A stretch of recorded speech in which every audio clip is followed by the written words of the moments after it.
Throughout my nearly 3 decades of gaming, I have found myself finding comfort in what many call the underdogs.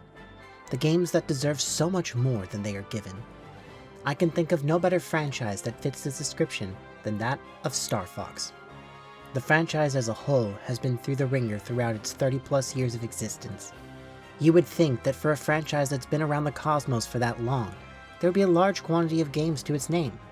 Unfortunately, you would be dead wrong. The Star Fox franchise as a whole has been often handled with strange decisions behind the teams manning the games, often leading to experimentation, failure, and resets. But despite this, the franchise has remained a critical part of my years of gaming as a whole, and today, I want to give special attention to this Turbulent game series and share just what it is that I love so much about it.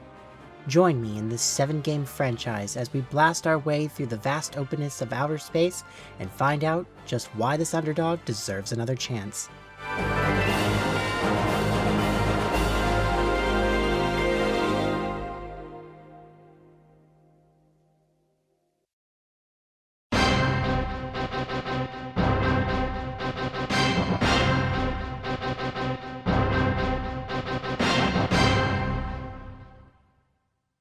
Our journey begins in 1993 on the Super Nintendo. During the 16-bit generation, Nintendo and Sega were competing head-to-head to take the gaming world by storm. With the Sega Genesis' use of blast processing, it was able to achieve graphics that the SNES simply couldn't keep up with.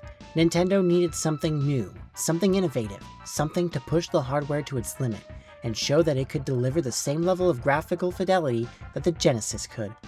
Enter Argonaut Software, a British-based video game company who collaborated with Nintendo during the early years of the NES and SNES. The team was great at understanding the hardware and even submitted a proof of concept to Nintendo, demonstrating that they were capable of bypassing the Game Boy's copyright protection. Thanks to Argonaut's portfolio and understanding of the hardware, Nintendo tasked the team with collaborating with them to develop a new game for the SNES. The prototype of this game would come to be known as SNES Glider, inspired by the Atari ST and Amiga game Star Glider. The prototype was initially developed for the NES, but after some work, Argonaut came to Nintendo with an idea that would change the world of gaming at the time. Argonaut designed hardware to push the SNES to its limits, allowing for true 3D capability on the hardware, an achievement that not even Sega could achieve on the Genesis. With this revelation, a special chip was engineered, the Super FX chip, originally codenamed Mathematical Argonaut Rotation I/O, aka Mario. Taking advantage of this new chip, the two teams continued their work on the SNES Glider game that would eventually come to be the Star Fox we all know and love today. Star Fox released on March 23, 1993 for the Super Nintendo and took the world by storm. At the time, I wasn't alive yet, so I can't comment on what I thought of it as a starting point. After all, this was hardly my first game in the varied franchise. More on that later. Personally, I wouldn't come to play this game until around 2011, when I came into possession of an original copy from a friend who told me that it was a wonderful game and that I simply had to try. I recall being indifferent to this game at the time, neither loving nor hating it, but that was 15 years ago, and opinions can change. That being said, I have only played through this original game about 3 to 4 times since then. It's a game that I acknowledge, but don't actively go out of my way to replay often. Let's see if the game holds up over 30 years later. The story of Star Fox is straightforward. The Lilat system is under attack by the evil Emperor Andross. You are Fox McCloud, leader and pilot of the team Star Fox. You've been hired by the General of Corneria, the Lilat system's central city, General Pepper, to stop Andross from invading and taking over the Lilat system. Your team consists of 3 other wingmen: Falco Lombardi, a cocky pilot and Fox's rival, Slippy Toad, the team's engineer and deadweight pilot, and Peppy Hare, the veteran pilot and closest friend of Fox's late father, James McCloud. Each member will follow Fox across the many levels of the game, aiding in taking down enemies, analyzing their weaknesses and health, and occasionally being chased down by enemies, in which case you must save them. The game offers a few different control schemes you can try out before beginning the game. You'll find yourself starting out on a map with 3 routes to choose from. Each route acts as one of 3 different difficulties, and sees the player flying through a series of levels, starting in the city of Corneria and culminating in a one-on-one battle with Andross. Your goal is to fly through the respective levels, mowing down enemies along the way while protecting your teammates. Star Fox is an on-rails shooter. You'll pilot the team's iconic spacecraft, the R-Wing.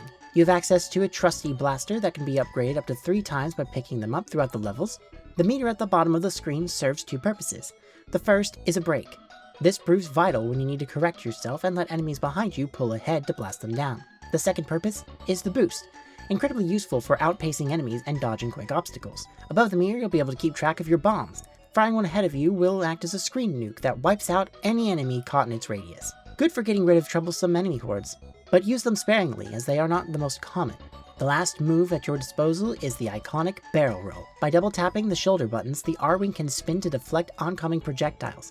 Is what I would say if we were playing later entries. To be honest, the barrel roll isn't as useful in this game. The timing is strict and even performing the action is quite sluggish, with the player having to really tap these shoulder buttons to get it to work. Which is a good segue for me to discuss the difficulty. Because let me tell you, the original Star Fox is quite the tough game. Even on the easiest route, you will find yourself at the mercy of the game. It could just be that I'm not very good at it, but I found myself getting hit left and right, destroying my wings and depleting my health quickly.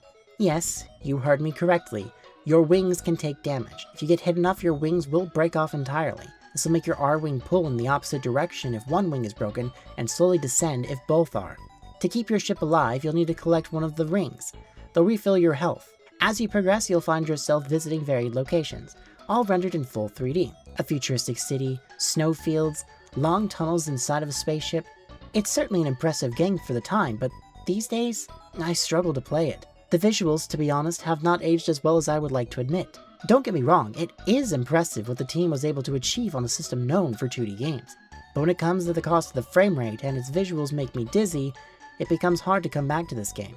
I know I sound like I don't enjoy the original Star Fox, but I do enjoy some aspects of it, namely, its wonderful chiptune soundtrack. Star Fox was composed by Hajime Hirasawa, a man of few games, but what he has worked on is a treat for the ears, with Star Fox easily being his strongest work. Every track in Star Fox is loud, bombastic, and in your face, leaving melodies that you'll be humming non-stop. Some of the best examples come from Corneria, the first level theme you hear in the game, with its loud melody backed with head-banging drum snare.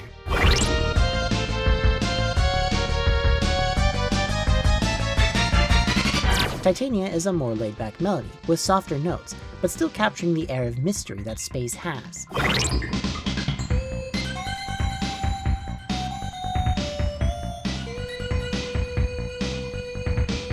And my favorite song of the bunch is Venom.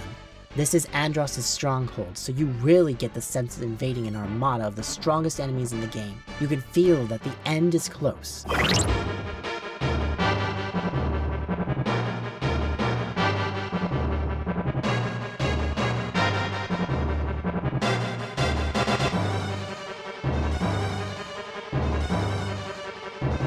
Speaking of Andross, once you make it through Venom, you come face to face with the evil ape, who looks nothing like an ape at all. This fight blows. It's so frustratingly difficult to beat. You have to shoot his eyes out while dodging his projectiles that slow the game down substantially. He'll even try to inhale you, which can cause serious damage to your R-wing and even take out your wings. After enough hits, the outer shell will shatter, revealing a cube? Well, whatever. Blast away the cube, rinse and repeat a few cycles, and Andross goes down in a fiery explosion. Fox escapes and reunites with his team, closing the curtains on the Lylat Wars and Star Fox.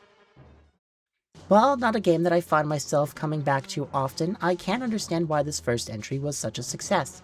Despite its shortcomings, it becomes very quickly apparent that a lot of love and care went into crafting an unforgettable experience. There's a lot of replay value to the game, with its 3 routes and even more secrets that you can come across while playing. There are bound to be some fun times when you play Star Fox, but while the first game is unforgettable, its sequel was almost completely forgotten by Nintendo themselves. After the completion of Star Fox, Argonaut Software and Nintendo got right to work on developing a sequel, simply titled Star Fox 2. It was set to be a change of form, taking the series in a different direction. The game once again utilized the Super FX chip to create another 3D game that aimed to push the SNES even further than the first. The game was set to release in 1995. However, Nintendo had other plans. Their next flagship console, the Nintendo 64, was set to release the following year. With it, video games were finally making their true jump to the third dimension. Nintendo would then start development of a new Star Fox game in-house that would release on the Nintendo 64. But what did this mean for Star Fox 2? Well, unfortunately, Nintendo shelved the game. It was roughly 90% finished when they did this, meaning that the direct sequel would never see the light of day. Kind of. A nearly complete ROM would leak online many years later, which is how most people experienced the game. But come 2017, Nintendo would release their second mini console, the Super Nintendo Classic. Just like their NES Classic before it, there would be 25 classic SNES games on the system. But unlike the NES Classic, the SNES Classic included another game, capping the total to 26. What was this extra game? A completed version of the long-forgotten Star Fox 2.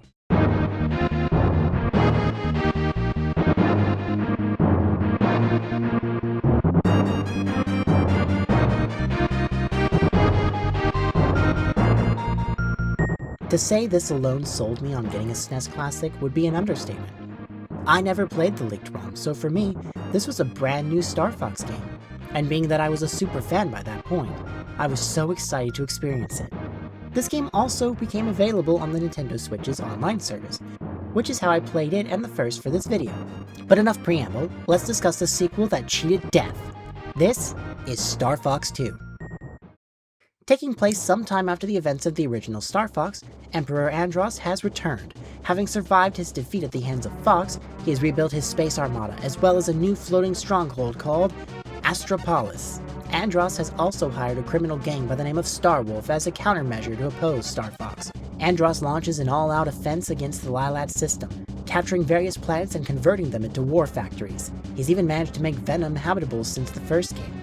General Pepper has once again requested the services of the Star Fox team, which is expanded from their original roster. Fox McCloud, Falco Lambari, Slippy Toad, and Peppy Hare all return, but now the team has two new recruits, Miyu the Lynx and Faye the Dog. That's right, Team Star Fox now has female pilots, and they aren't just there for support. No. Star Fox 2 has taken the series in a bold new direction. No longer a linear on-rails shooter, but an open-ended strategy game. You'll choose two pilots to switch back and forth between, each with their own advantages and disadvantages in various categories. I chose Fox and Faye for my run. Once you've chosen your pilots, you'll be placed on the map of the Lylat system. Your goal is to reach each of the planets that Andros has taken over and break into and destroy the factories he set up. Along the way, you will encounter random enemy ships that will place you in open zones called all-range mode, where you have free flight. You'll take down the ships to progress. Once you reach one of the planets, you'll fly down to the surface and break into the factories. But you won't be flying through them. Oh no. Star Fox 2 has a unique new gameplay feature to it. With the press of a button, your R-Wing will transform into a new walker mode. This chicken-like design lets you run through the level design with more control of your movement. You can still shoot while in this form, but it's best used for pressing switches to open doors and navigating the labyrinths that are Andros' factories. Waiting for you at the end of each factory is a boss. Once you've taken the boss down, you'll escape the factory and reclaim control of the planet. Each planet you free puts you one step closer to stopping Andros, but brings more danger your way. Along the way, you'll encounter one of the 4 members of the Starwolf team. Andrew Oinkney, nephew of Andros, Leon Powalski, Pigma Dengar, a character we'll have much more to say about later, and their leader, Wolf O'Donnell, Fox's main rival. These fights are similar to the random ship battles. You'll find yourself in small open spaces with the task of bringing down the respective Starwolf pilot. These fights are pretty easy, all things considered, but they break up the gameplay enough to be interesting, Wolf being the last one you face against before entering Venom. The music that plays when you encounter them is the highlight of the soundtrack.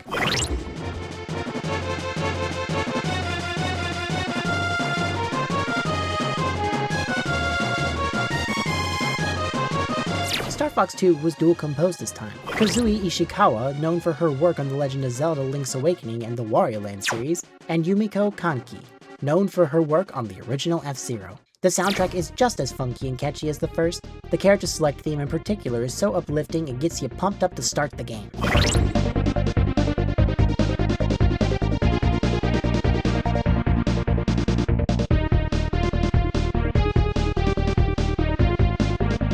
I think my favorite track in this game goes to Fortuna. It almost sounds like a military march song of sorts, very fitting for the Star Fox team.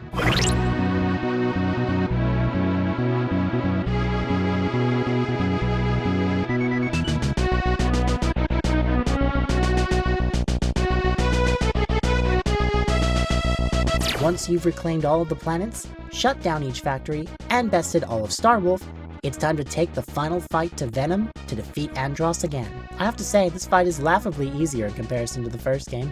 You shoot down Andross's eyes and hands, and then shoot his cube form down again, just like the first. He goes down in mere seconds, posing no real challenge, ending the game not with a bang, but with a whimper. Once Andross is defeated, you escape Venom once again, regroup with your team, credits roll, ending Star Fox 2 similarly to the first game. Star Fox 2 is an interesting case of one step forward, two steps back. I like the switching gameplay style to a real-time strategy game. It lets you carve your own path forward, which is nice, but I really felt the lack of on-rails missions in this one. Even more so when I realized that I finished the game in just half an hour, though that might have to do with the game not really being finished. The Walker is a cool addition that changes the gameplay in a unique way.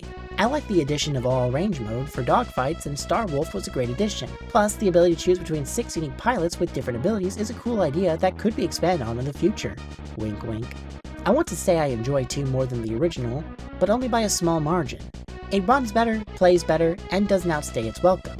But its short length and lack of traditional on-rails shooting levels are a bit disappointing. But maybe a sequel could bring the series forward in new ways and expand on the ideas that worked so well with both? Oh, you better believe it did. I mean, does this game really need an introduction?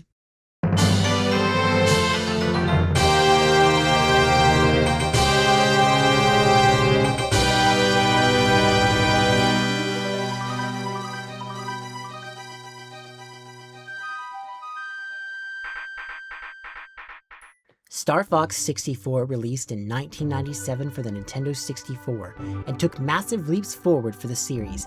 A more detailed story, better graphics, better music, better controls, full voice acting, and more variety. Unlike the last 2 games, 64 was developed in-house by Nintendo. Shigeru Miyamoto designed the game as a hybrid of sorts, taking roughly 60% of its ideas from the original Star Fox and roughly 30% from the, at the time, cancelled sequel, leaving 10% of the content to be brand new ideas. But you'd be forgiven for being mistaken, as Star Fox 64 does so much to differentiate itself from the first 2 games that it has an identity of its own. Star Fox 64 is a reboot of the series, acting as a fresh starting point for the narrative, essentially wiping the first 2 games clean off the timeline. Using the power of the Nintendo 64, Nintendo's goal was to amp the game up, and amp it up they most certainly did, creating what many consider to be the holy grail of the franchise. Not just the best Star Fox game, but one of the greatest games of all time. Nearly 30 years later, does this game still hold up? Let's get into it. From the moment you boot the game up, you're treated to an opening cinematic with full voice acting. General Pepper informs Team Star Fox that Andross has invaded the Lylat system, and the Gornarian army needs their help. Our team of 4 run down the runway of their ship, the Great Fox, and hop into their R-Wings before taking off, dropping us on the title screen. As I said before, this game serves as a reboot, not a remake. Given it's a fresh start, it unfortunately means the decanonization of some previously established characters, such as Mayu and Faye. This also allows for the narrative to be completely rewritten, and gives us a new take on what we had previously come to know from the first 2 entries. And with the story being redone from scratch, it let the team develop it further than before, giving more emotional weight to the narrative as a whole, and further develops the characters we've come to know. Upon starting the game up proper, you'll be treated to an opening monologue setting the stage. One day, on planet Corneria, the 4th planet of the Lylat system, the evil scientist Andross is driven mad and destroys the planet to near extinction using bioweapons. General Pepper exiles him to a remote desert planet of Venom. 5 years later, Pepper detects a suspicious activity on Venom and hires the original Star Fox team, consisting of James McCloud, Peppy Hare, and Pigma Dengar to investigate. When the trio reaches Venom, Pigma suddenly betrays James and Peppy. James is captured by Andross and Peppy escapes just barely. It's heavily implied that James was killed by Andross. Peppy quickly returns to Corneria and warns James' son, Fox, of his father's fate. 2 years later, Andross launches another attack, this time across the entirety of the Lylat system, declaring war on Corneria. General Pepper summons the new Star Fox team consisting of Fox, Peppy, Slippy, and Falco to travel to each planet and rid them of Andross's tyranny. Already we have more personal stakes here. The death of James is a driving point for the Star Fox team's motivation. The story feels stronger already, although it hasn't quite reached its peak yet in my opinion. More on that later. Given this shift in the narrative, you get a much stronger appreciation for each character and a better understanding of who they are. Falco is brash and cocky, but when it comes down to it, he has your back no matter what. Peppy is the grizzled veteran of the bunch, spouting encouraging words and quippy one-liners, while also offering tips when necessary. Slippy, despite being the most clumsy teammate and the one who's most often needing saving, has a strong understanding of enemy shields and tech, as well as being the member to develop the 2 new vehicles you'll be playing around with, on top of the returning R-Wings. We'll talk more about those in a bit. You really get the sense that these 4 are a team. They banter, encourage one another, save each other when they need it, and feel like a found family. It helps that Star Fox 64 features full-on voice acting, an extremely rare feature for Nintendo 64 games. Despite the compression necessary to fit on a cartridge, the voice acting is top-notch and filled to the brim with iconic lines that I still quote to this day. I see him up ahead. Let's rock and roll. I guess I should be thankful. Do a barrel roll. Can't let you do that, Star Fox. Uncle Leandros! Hey, Einstein, I'm on your side. Okay, stop it! So the story is better, with better stakes, a tragic backstory, and excellent voice acting backing it all. But what about the gameplay? Simply put, it's the best of Star Fox 1 and 2 combined into one, while throwing out the things that held them both back. Star Fox 64, like the first game, is an on-rails shooter, and it does it so well. You can still fire lasers, shoot smart bombs, speed up, slow down, and do the ever-iconic barrel rolls, which feel a million times better to pull off due to their snappier response and better reflection window. Trading the stiffness of the D-pad for full analog control means the movement is buttery smooth and it's oh so satisfying. Thanks to the advantages of the technology, the team was able to achieve a much stronger vision of the level design. No 2 stages look alike, and due to the improved draw distance and power, the levels are able to load more terrain and obstacles. You'll get massive fleets of ships, dozens of enemy types that all behave differently from one another, and set dressing like water or lava.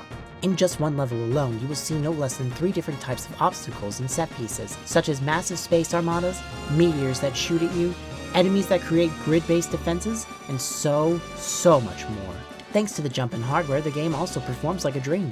The first 2 games really struggled to hold a stable frame rate, and often led to me feeling dizzy. Star Fox 64 maintains a stable frame rate throughout the adventure, and rarely ever drops below its targeted 30 FPS. It's no longer a test of luck, but pure skill, and it makes perfecting each level a satisfying learning experience. With its smoother controls and punchy action, you'll have a blast throughout it all, with every level feeling distinct and always keeping you on your toes. What helps is that the game still looks great to this day. Hell, it's one of the best looking games on the Nintendo 64. The textures are of high quality, the level themes look varied and colorful, and even the hilariously goofy lip flapping from the character portraits is great due to their puppet theater inspiration. The soundtrack too has seen a massive improvement, ditching the synthy electric guitar riffs of the SNES for something akin to orchestra within the limitations of the sound chip. Returning Hajime Wakai is joined by the legendary Koji Kondo to create some of the catchiest tunes, not just in the series, but of Nintendo's entire library of games. Starting out uplifting and catchy in the earlier stages, but growing progressively more bombastic and serious as you get closer to Venom.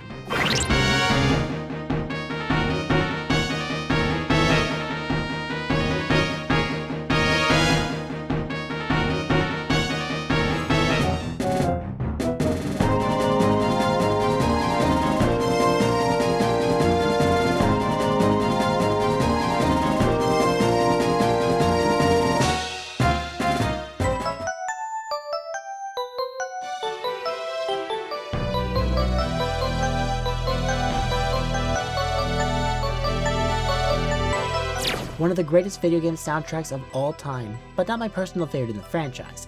Just you wait and see. The difficulty system has also seen an overhaul. Before, you were given different levels of difficulty to choose from. In Star Fox 1, it was laid out by 3 paths of differing levels, with each one being more difficult than the last. And in Star Fox 2, you simply chose your difficulty level before beginning the game.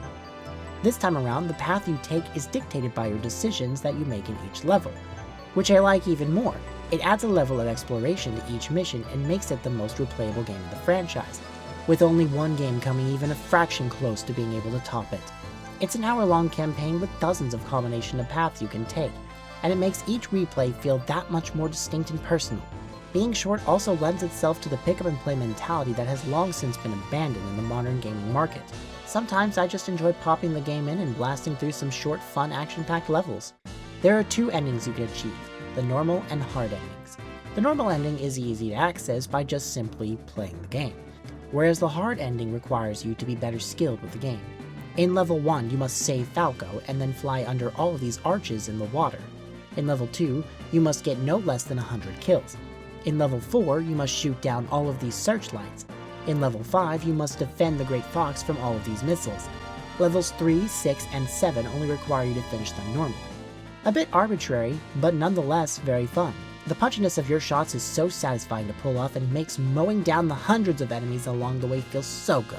The controls are responsive and it makes for cathartic fun that hasn't been topped by any of the sequels. Well, save for one. This game also came with a pack-in accessory for the Nintendo 64 controller, the Rumble Pack, giving you a more immersive experience as you feel each shot and hit in the palm of your hands. Star Fox 64 is built upon insane variety, mechanical perfection, and smooth-as-can-be controls. At its best, the game is as close to perfect as it can be, with smooth difficulty curve that anyone can ease into.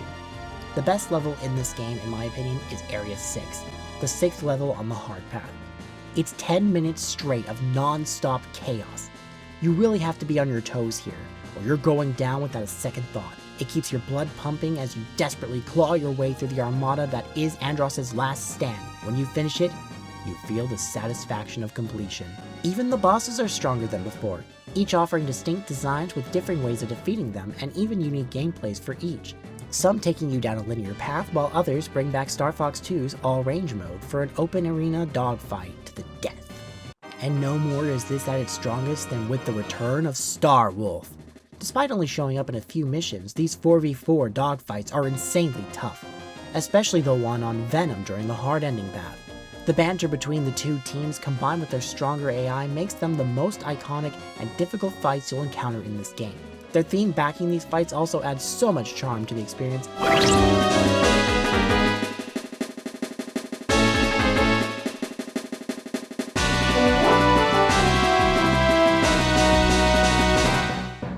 God, I love Star Wolf.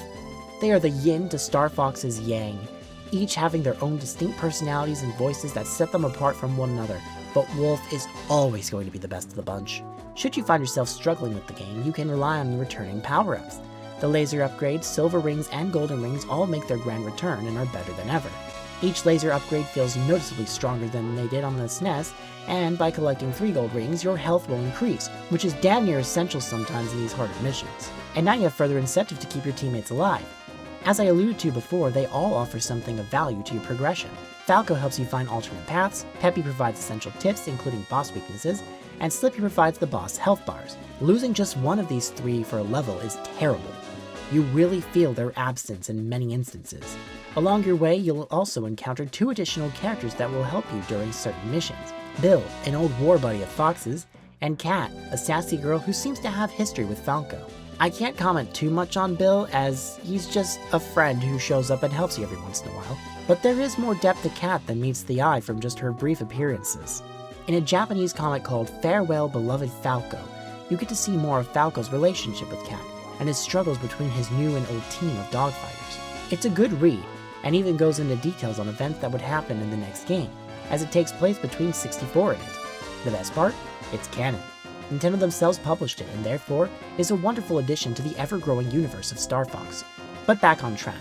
I've talked extensively about the different modes of gameplay, but haven't touched base on the other 2 vehicles Slippy has crafted for the team. The Landmaster and Blue Marine are their names, and for 3 of the levels in the game, you will be piloting these beauties. The Landmaster is an on-ground tank that you'll use for 2 levels. It plays similarly to the R-Wing, but at the loss of the full 360-degree control. Being bound to the ground, you can only move left and right, and being a tank, it can be a bit, well, tanky to control. It's slower and a bit harder to dodge enemies with, but it never overstays its welcome in the 2 levels that you pilot it in. The Blue Marine, on the other hand, is used for a grand total of 1 level. Yeah, just 1 level. This undersea submarine moves as slow as molasses through the dimly lit undersea belly of the Lilat system, which makes sense given that you are underwater. You get unlimited torpedoes to blow enemies up and light your way forward, but the level itself can drag on for longer than necessary given the slower movement speed. These 2 vehicles often get looked down on by the fans, and I can understand why. Like, yeah, the R-Wing gameplay is superior in every way, sure, but I still find these 2 vehicles to be fun nonetheless, and they're only used in 3 of the game's 16 levels. Now, depending on which path you take, your trek through Venom and duel with Andross will be different. Should you take the normal route, you'll fly through Venom in an on-rails level with endless barrages of enemies and a golem boss fight at the end. Should you take the hard path, however, you'll have a much more difficult battle with Starwolf. Once you enter Andross's lair, you'll find yourself flying through a maze of tunnels before coming face to face with the evil ape. His strategy is simple: shoot his hands out, and then his eyes. If you're playing the normal route, he'll turn into a robot and try to slam into you repeatedly. Shoot him a few more times, then he explodes in a fiery demise. The ending will play out normally until the end, where you see Andross's face taunting you. On the hard path, the robot face doesn't exist. After shooting out his hands and eyes, Andross turns into a brain and a pair of eyes. You'll be transported to a new arena in an incredibly challenging all-range mode dogfight. Andross will teleport all over the arena. You'll have to shoot out his eyes first and then the core of his brain. But try not to get caught, because he can capture you and quickly drain your health to zero. After enough hits, Andross will go out in an explosion, but not without an attempt to take Fox down with him. When all hope seems lost, a voice calls out to Fox. Don't ever give up, my son. This is amazing. The supposed ghost of James McCloud guides Fox through the crumbling lava of Andross. After escaping, Fox reunites with his team and looks out onto the horizon for any sign of James McCloud. When he resigns to not seeing him, the team makes way for the return trip to Corneria, where General Pepper asks the team to work for the Cornerian army, to which Fox respectfully declines, preferring to do things their own way, and taking off into the sunset, concluding the story of Star Fox 64. Star Fox 64 is easily one of the greatest games on the Nintendo 64, and that's no joke. In fact, I'd go as far as to say it's one of my favorite games of all time. The gameplay is everything I want from this type of game. The levels are varied, the gameplay is smooth, the mechanics are sound, the sound design is strong, the writing is brilliant, the progression system scales accordingly, it's indefinitely replayable, and it's just such a phenomenal experience. There's nothing quite like it. Despite some minor hiccups here and there, it's about as close to perfect as it can get, and you can imagine the wide-eyed grin I had on my face in 2011 when the game got a remake for the Nintendo 3DS, which, funnily enough, not only was it my third game for the handheld, but it was also the third remake of a Nintendo 64 game that I got for it. 3D offers, you guessed it, stereoscopic 3D, a feature that was cool at the time but not something that I use these days. It features better visuals, both for the character models and the level design, different control schemes based off of the original Nintendo 64 one, and a new 3DS style that works phenomenally on the handheld. It even offers gyro controls if you're a fan of that. The remake also brought back some of the original voice actors to reprise their roles for the redone voice work, including giving the previously mute tutorial guy a voice. Use the circle pad to steer. And lastly, the game's soundtrack was redone from scratch and sounds cleaner than ever.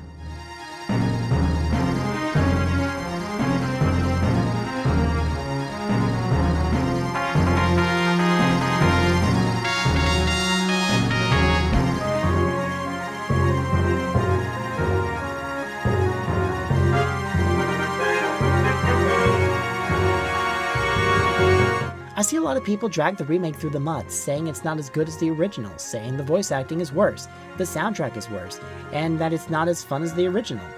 But I couldn't disagree more. The voice acting and soundtrack are completely subjective, but when it comes down to it, the visuals are a substantial improvement over the original. These levels have never looked better. They're more vibrant, more detailed, and look incredible on the 3DS's screen. The game plays exactly the same, and even if you don't like the 3DS control scheme, you have the option to play with the Nintendo 64 one. Whenever I want to replay Star Fox 64, I almost always boot up the remake. Perhaps I'm biased, but I truly believe it to be the superior version. With Star Fox 64 completed, the series can only go up from here, right? Right? Okay. Let's talk about it.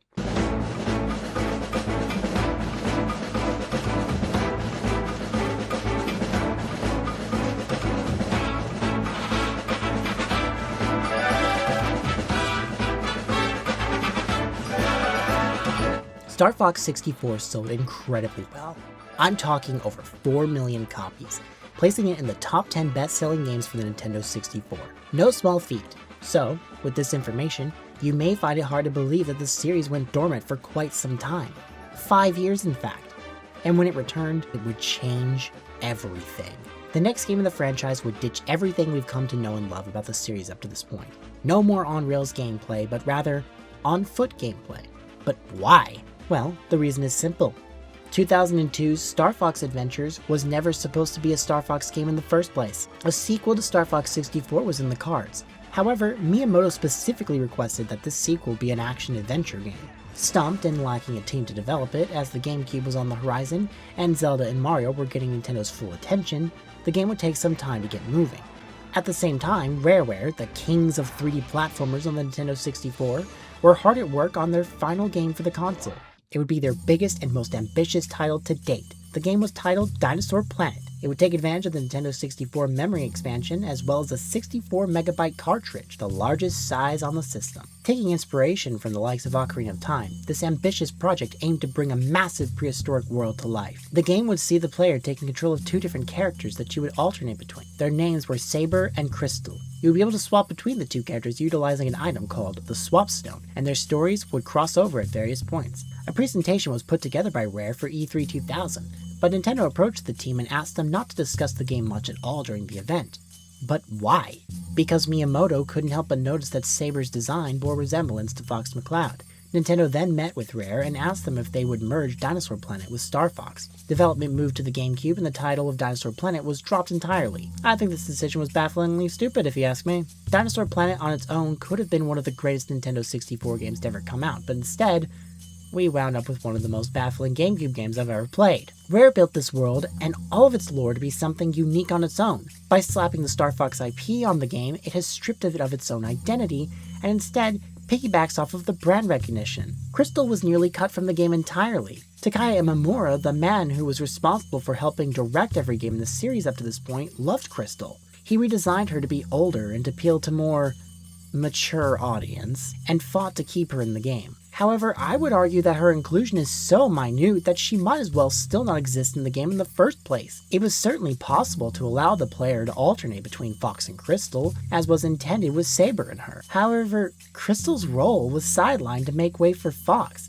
I suppose we should talk about that, huh? 8 years after the end of the Lilat Wars, there exists a planet known simply as Dinosaur Planet, later referred to as Saria. A major conflict between various tribes on the planet begins to stir. A vicious tribe known as the Sharpclaw, who were led by General Scales, began to rain terror on the planet, enslaving the various tribes and causing issues across the land, even breaking the planet up into multiple pieces. Amidst the chaos and turmoil of Saria, warriors of the Earthwalker and Sharpclaw tribes fought for Krazoa Palace, home to the Krazoa spirits. In the skies above, a young woman named Crystal received a distress signal sent by a dying Earthwalker after the palace had been conquered by the Sharpclaw. Crystal, with the aid of a Cloud Runner dinosaur, pursues General Scales' warship. With a quick shooting segment somewhat reminiscent of the R-Wing, Crystal boards the ship after losing her trusty staff. It's here where you'll get acquainted with the controls. If you've played a 3D Zelda game, this will feel somewhat familiar to you. You run around collecting items in order to progress, while having no access to proper camera control, but can L target enemies and have access to quick select menu that will become more important later on.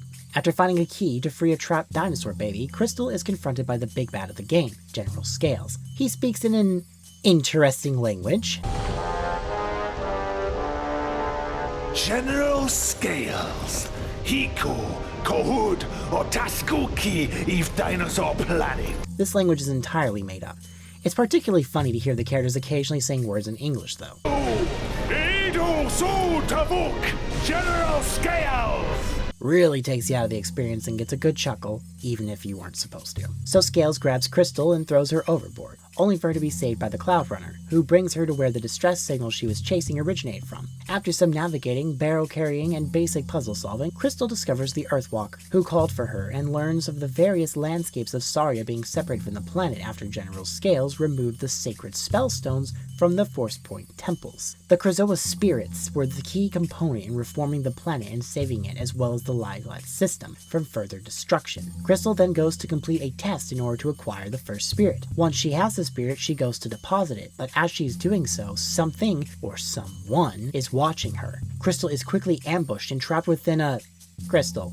Her Krazoa spirit taken and her energy stolen, she remains trapped for the remainder of the game, serving as a trophy for the player to rescue at the end of the game. What a joke. Crystal went from being this cutesy girl who would share half of the adventure to being a sexualized trophy. So what's up with Fox in the game? Since the end of the Lylat Wars, the Lylat system thrived in prosperity and peace, with the Quaternarian army keeping authority within its borders.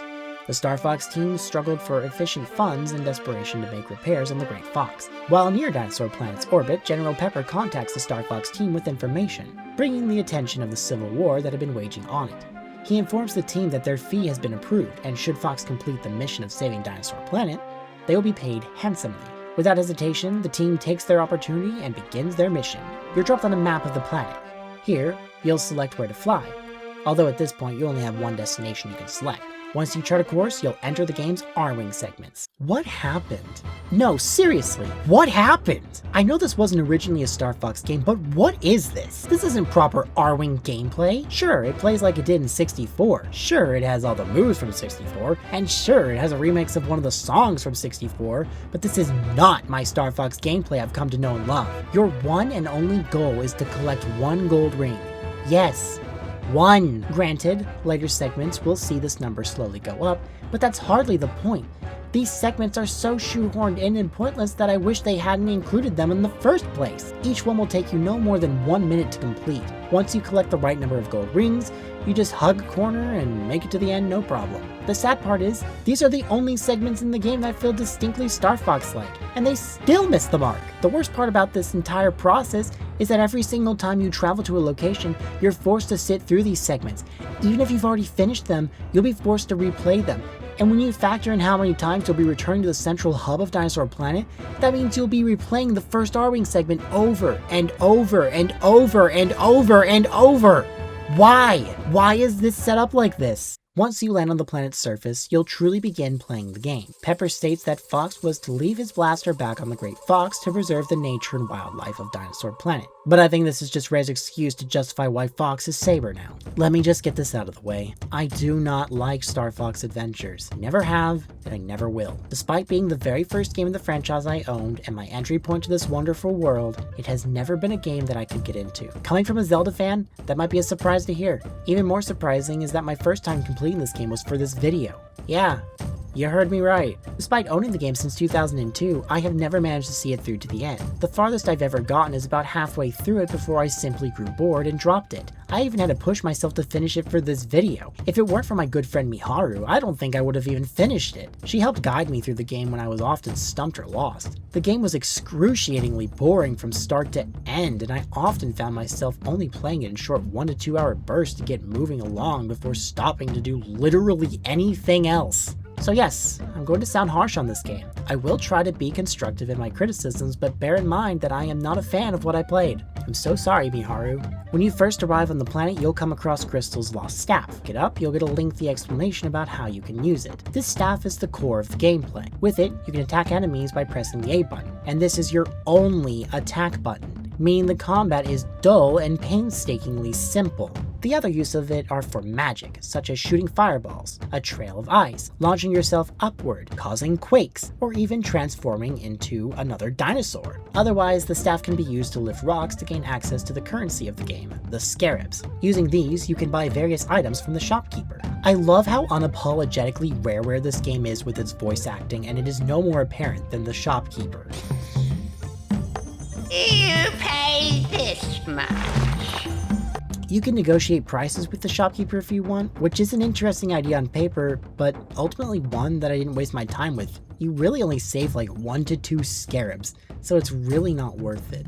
In his shop you can get health refills, magic refills, maps, which are crucial to finding your way around, and context-sensitive items that will serve purposes throughout the game and are often only means for progressing, such as the rock candy that you must deliver to this game's fast travel system, the Warp Stone. The Warp Stone is a quirky rock golem that can send Fox to and from Krazoa Palace, and that's his only purpose. Yep, that's right.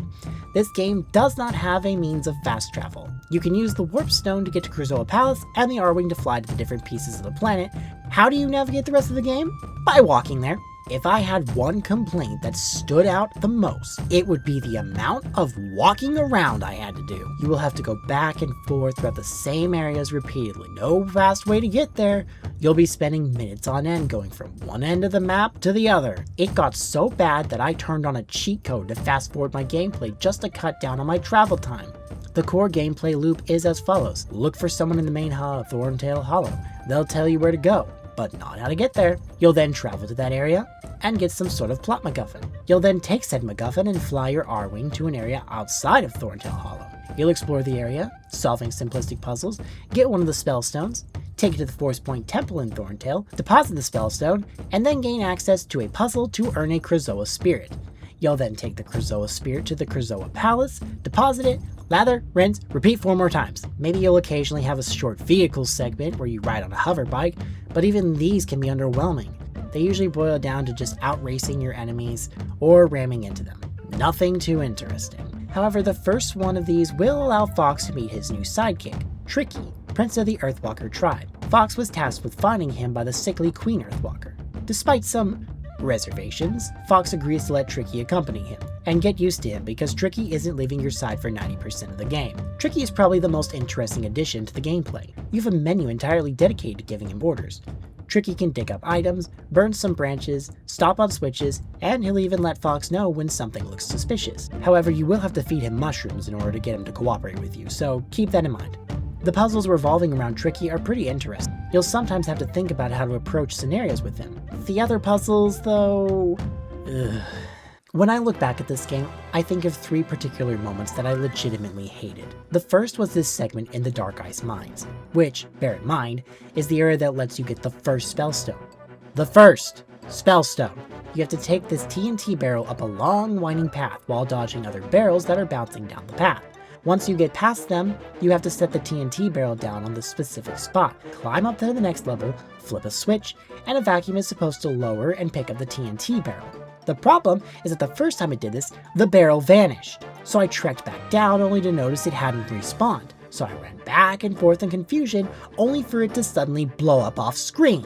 Then I had to go all the way back down and retry the segment over and over, except I kept getting hit and having to restart, and the vacuum still acted weird. This puzzle alone almost made me quit the game entirely, and again, this was the first spellstone path. This was early in the game. But if you think that sounds bad, you haven't even begun to understand the pain that is the Ocean Force Point Temple. There's a puzzle in one room where you have 4 lanterns to light. You are tasked with putting all 4 lanterns out under a strict time limit. This shouldn't be so bad, except the platform the lanterns are on is rotating constantly, and you have to aim your staff reticle at these spouts with perfect timing to get them to dump water onto them. And let me just tell you that the aiming is a pain in the butt. Your aiming reticle will always pull back to the center when you're not holding the analog stick down. This is a change that they also put into the Xbox version of Banjo-Tooie that I also didn't like there. This is stupid, because it makes it, under the strict time limit, really hard to hit these switches. But even that isn't so bad, because it was made even worse during the second visit when they brought this puzzle back with a vengeance. Because now the spouts are color coordinated, meaning the specific colored flames have to be put out by specific spouts. And with the finicky aiming and timing being hard to grasp, it becomes painstakingly frustrating when you have to wait for the full spin before trying again. Did I mention that these are both timed? But by far the absolute worst part of the game for me was the boss fight in the walled city. You have to lure this massive dinosaur into electric traps. You stand on these buttons that charge them up before finally shocking. Sounds simple enough, right? Wrong! Sometimes I swear he walks through the electricity as if it's non-existent.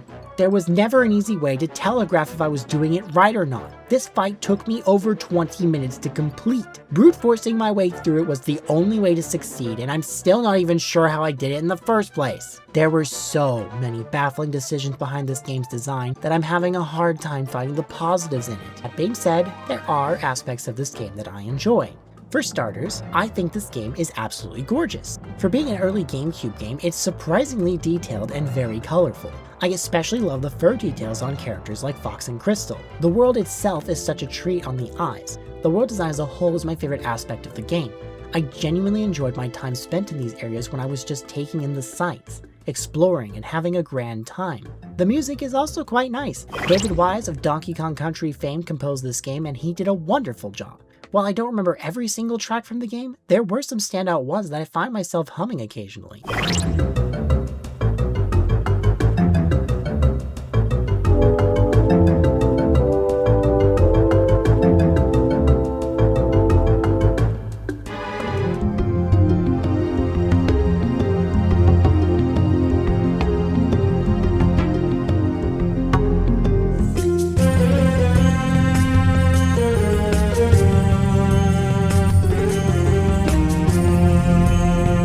last thing I liked from this game was Fox himself. Given that he was reskinned over Saber, he was bound to inherit some of the character quirks of the man, and it definitely shows. Before, Fox was a noble guy, willing to put his life on the line to save others. He was driven by his good nature to put a stop to people like Andros to protect the Lilat system. Sure, he was getting paid to do so, but he was still a good intentional guy.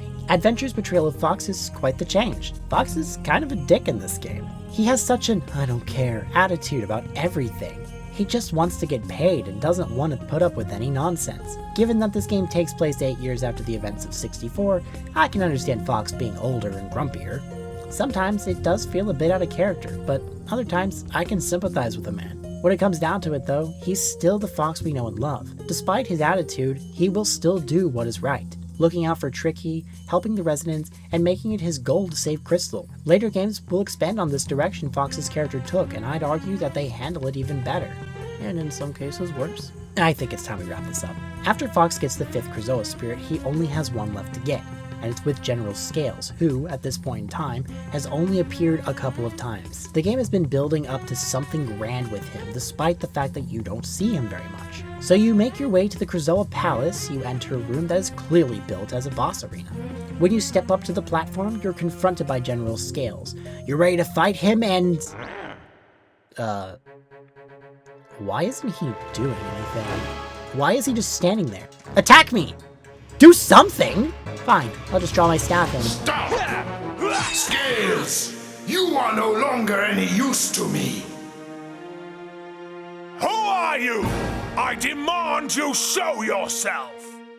I am the one you brought to Krazoa Palace. The Earthwalkers could see me, but you could not. I don't understand. No, I didn't think you would. Your desire for power overwhelmed you and blinded you to the truth inside. Now give Fox what he's looking for. Give him the final Krazoa spirit. You will regret this.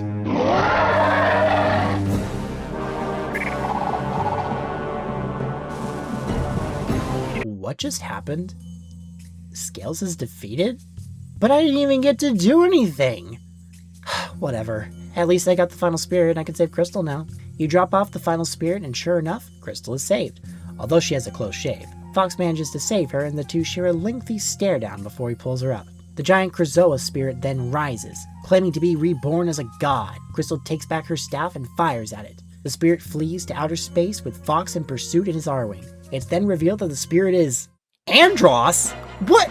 But I killed you in 64! Well, I would be a lot more surprised if I didn't read Farewell Beloved Falco, where they actually touch on Andros' survival.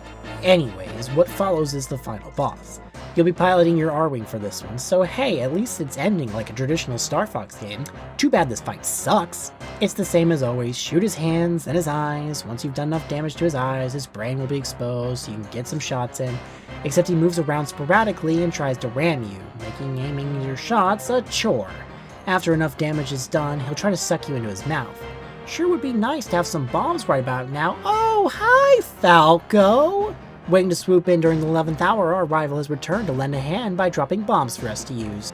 Every few cycles, Andros will try to suck you in again, fire a bomb in his mouth to expose his brain. Repeat this process over and over until he finally goes down, surely to be dead for real this time, right? Yes, he's dead for real, don't worry. Fox returns to the Great Fox, his friends congratulate him, Pepper sends their payment over, confirming that Dinosaur Planet is saved and that the dinosaurs are okay. Falco shows up and asks if he can rejoin the team, to which Fox happily agrees. And finally, Peppy plays a transmission Crystal sent, thanking Fox for everything he did to help her and the planet. She then boards the ship and the saxophones start playing. And that's to say thank you. Well, okay. I mean, sure, no problem. You're not shy, are you, Fox? My sensors indicate Fox's temperature is rising.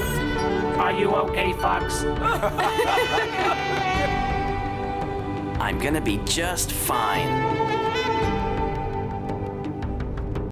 Man, what else can I really say about this game?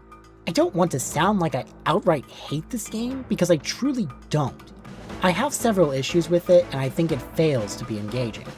Not just as a Star Fox game, but as an action-adventure game. I try not to look at the game for what it could have been and look at it for what it is, but I even struggle to come out of the experience happy. Star Fox Adventures was a major misstep on Nintendo's part. Dinosaur Planet could have been Rare's swan song for the Nintendo 64, but they got coerced into changing it into what Nintendo wanted, releasing it literally the day before they got bought out by Microsoft, and left many fans confused by the direction the game took. Adventures has its merits, and to be honest, this could just be a me problem. I try to accept the game for what it is and give it a fair shot, but I walked away unimpressed from the most part. But that doesn't mean everyone will. I know some people who adore this game, and I will always respect their opinion. I just can't say I share the same sentiment. I'm happy to say that I finally finished the game for the first time, but I think this game will remain shelved for a very, very long time. Despite the drastic change in gameplay, Adventures did wind up selling well, selling nearly 2 million copies. Despite its success, this was a one-and-done project. Nintendo did not continue with the gameplay style, and for its next outing, the series would take itself into a bold new direction, unlike anything we'd seen up to this point. Now we're getting somewhere.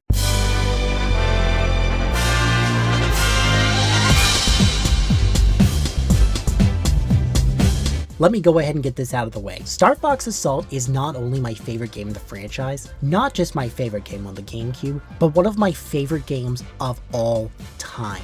Over 20 years later, I still find myself coming back to this one frequently for a replay. It's easily my most replayed game in the franchise, and I have sunk dozens upon dozens of hours into this gem of a game. When Star Fox Assault was first unveiled at E3 2003, it was met with lukewarm reception. The game looked stiff to control, the graphics were simplistic and lacking detail, Fox's voice sounded off, and it seemed to be a multiplayer-only experience. These criticisms were taken to heart and the game was delayed by a whole 2 years. Releasing on Valentine's Day 2005, this next entry was now in the hands of Bandai Namco. And what a perfect choice this was. You're telling me that the developers of the highly praised Ace Combat series were now in charge of Star Fox? Sign me up! Assault is quite the interesting game, taking the player through 10 missions that span a single-player campaign. And this story was far more involved and serious than anything up to this point in the franchise. My approach with this segment of the retrospective will be a bit different. With how story-driven this game is, I'll be taking a linear approach to this review, dishing out my thoughts as the story unfolds. Now let's dive right in.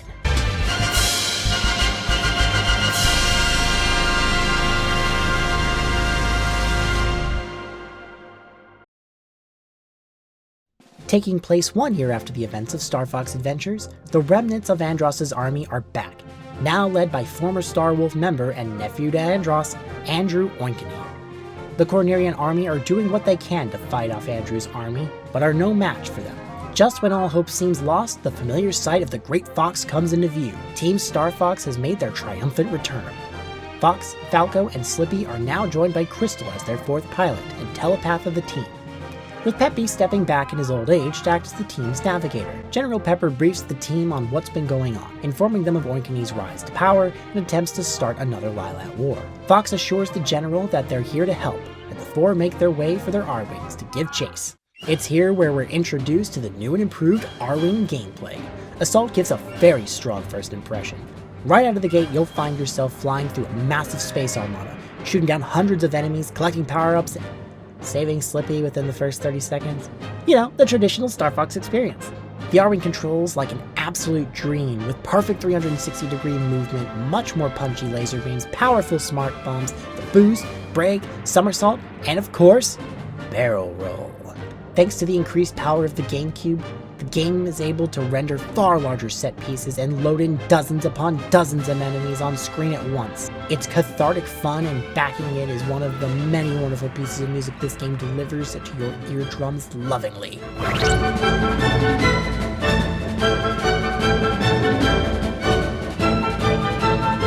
Assault's soundtrack was composed by Yoshi Arakawa and Yoshinori Kawamoto, consisting of many wonderful remakes of the classic tracks from Star Fox 64, plus many phenomenal original pieces, all composed with a beautiful live orchestra, giving the game a much more cinematic approach.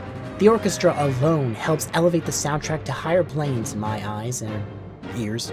As a lover of orchestrated music, this is one of the best soundtracks in a Nintendo game and easily my favorite of the Star Fox franchise. but I'm getting off track. The team close in on Oikini before the slimy ape retreats to planet Fortuna. With the team giving chase, this beautiful forested planet hides a secret weapons facility, building and developing various weapons for Oikini's army. It's a beautiful display of the game's gorgeous visuals, both on the eyes and ears.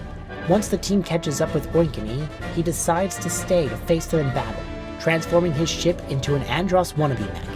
It's quite the strong showing for Assault. This type of boss was traditionally saved for the end of the game, yet here it is at the start. Assault intends to keep you on your toes, it would seem, and no more is that apparent than what happens after you shoot down the hands. Is that all you fools have got? I am the one and only true heir to the great Emperor Andros, the new Emperor, Andrew Oikini, Uncle Andros! Oikini is dead. Right off the bat, a major reoccurring character is slain. Peppy and Rob panic when they see who, or rather, what, took down Oikini. Referring to it as an Aperoid, the team is thrown into another boss fight against the mysterious and uncanny creature, shooting down its wings and dodging falling debris before bringing it down. When defeated, the Aperoid drops a device that Peppy insists Fox get. As he exits his R-Wing to do just that, he looks to the skies to find dozens more of the same Aperoid creature are closing in, establishing that these things mean business. Fox grabs the device and makes a quick retreat with the others. General Pepper immediately contacts Fox after they left Fortuna to brief them about the new danger to the Lilat system, leaving the research director to brief them on all the details, who turns out to be Slippy's father, Beltino Toad. You remember Beltino, don't you? No? Yeah, that's understandable. Beltino is only ever mentioned in the manual of Star Fox 64 very briefly. Beltino tells Team Star Fox about a devastation made on a Cornerian fleet by a Sol Aperoid around 17 years ago, as a testament to the potential threat. Beltino reveals that there were survivors, but felt the point of the story was just a taste of what has yet to come, and promises that his Federation scientists are doing everything they can to analyze data from the device Fox picked up, a core memory as it's referred to. Beltino also advises that more knowledge could be learned if a complete undamaged specimen was obtained. General Pepper informs the team that a mysterious distress signal was sent to the Cornerian army, coming from planet Katina. Fox decides it would be wise to fly down to the planet's surface and find out who sent it. Fox lands on the surface and hops out of his R-Wing. When he gets out, he's suddenly ambushed by a swarm of Aperoid.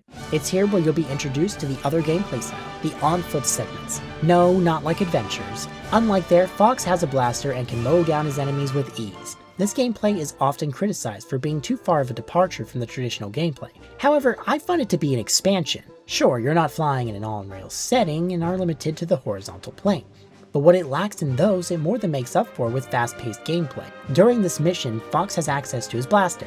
By holding down the attack button, he can charge up a blast before releasing it, and more often than not, one-shotting enemies with ease. It doesn't require ammo, so it's a safe option to fall back on in a clutch. Fox can pick up additional weapons such as bombs, a machine gun, and even a rocket launcher, which makes quick work of all enemies. You simply find and pick up these guns as you explore the levels. They use ammo, so it's always best to assess the situation to determine if you want to conserve your ammo or not. After mowing down some enemies, Peppy radios in to send Fox to Landmaster. Unfortunately for Fox, it materializes near a group of enemies. Blast your way through and hop in. It's time to learn the basics of the Landmaster. Being a tank, it controls more stiff and slow than on foot, but what it lacks in mobility, it more than makes up for in firepower. The Landmaster's gun is strong and capable of taking down most enemies quickly. It has a charge shot of its own and a boost that can ram through enemies with ease. The thrusters allow you to elevate yourself for a short period to reach higher ground as well.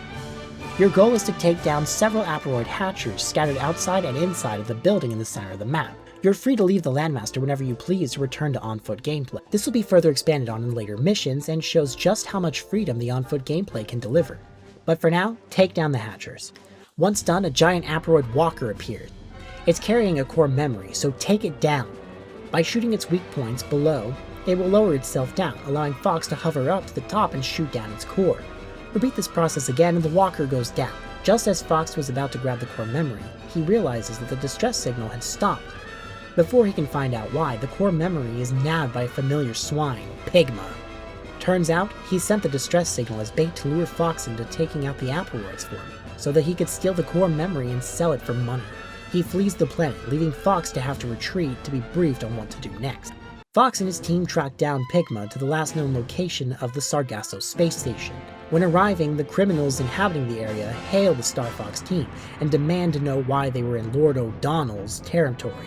Fox explains that they were searching for Pigma, but not only were they unfamiliar with Pigma, they decided to attack them instead after learning that they were Team Star Fox. While this is happening, Slippy receives a message from his father about the importance of the core memory that Pigma stole.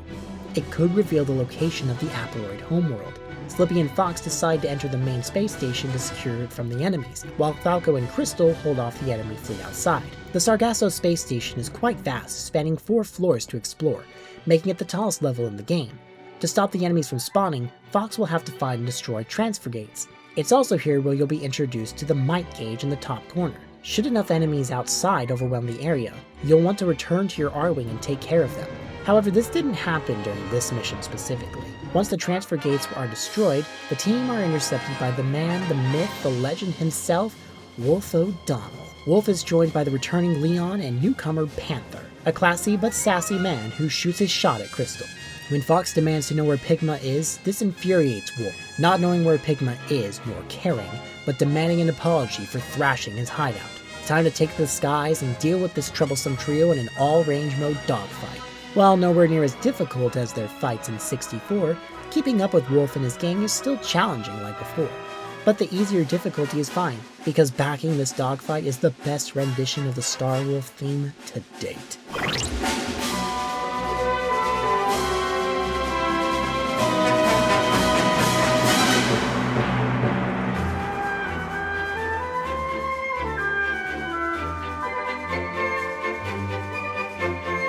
After an easy defeat, Fox once again demands to know where Pigma is. Wolf admits that Pigma was actually booted off of Star Wolf long ago, and stated that he was unlikely to have ever arrived at the Sargasso space station, as he ordered for his men to shoot Pigma on sight if he dared enter the area. Thanks to Panther's swing and miss attempts at flirting with Crystal, the team learns that Pigma fled to Ficina and give chase. Having been driven out of Katina, the Apleroids invaded Ficina while Star Fox was in pursuit of Pigma. The planet's climate control center was taken over and many of the scientists working within it were killed. Understanding that the climate control center is down, Fox decides to go solo to the planet's surface to power it back up. Once he does so, the others will be able to join him to take care of the Apleroids. Ficina's visibility is limited. Fox will have to pilot the Landmaster and navigate the winter storm to find these 3 climate control towers. Due to the limited visibility, the radar will be your best friend on this task. Once you reach each of these 3 towers, simply shoot down the Apleroid controlling it with a few shots. As you navigate the winter storm, you feel the intensity of the situation behind the beautiful new rendition of this classic tune. Given its slower, more serious approach, it takes what was once a fast-paced, frantic theme in 64 and ramps up the tension behind it.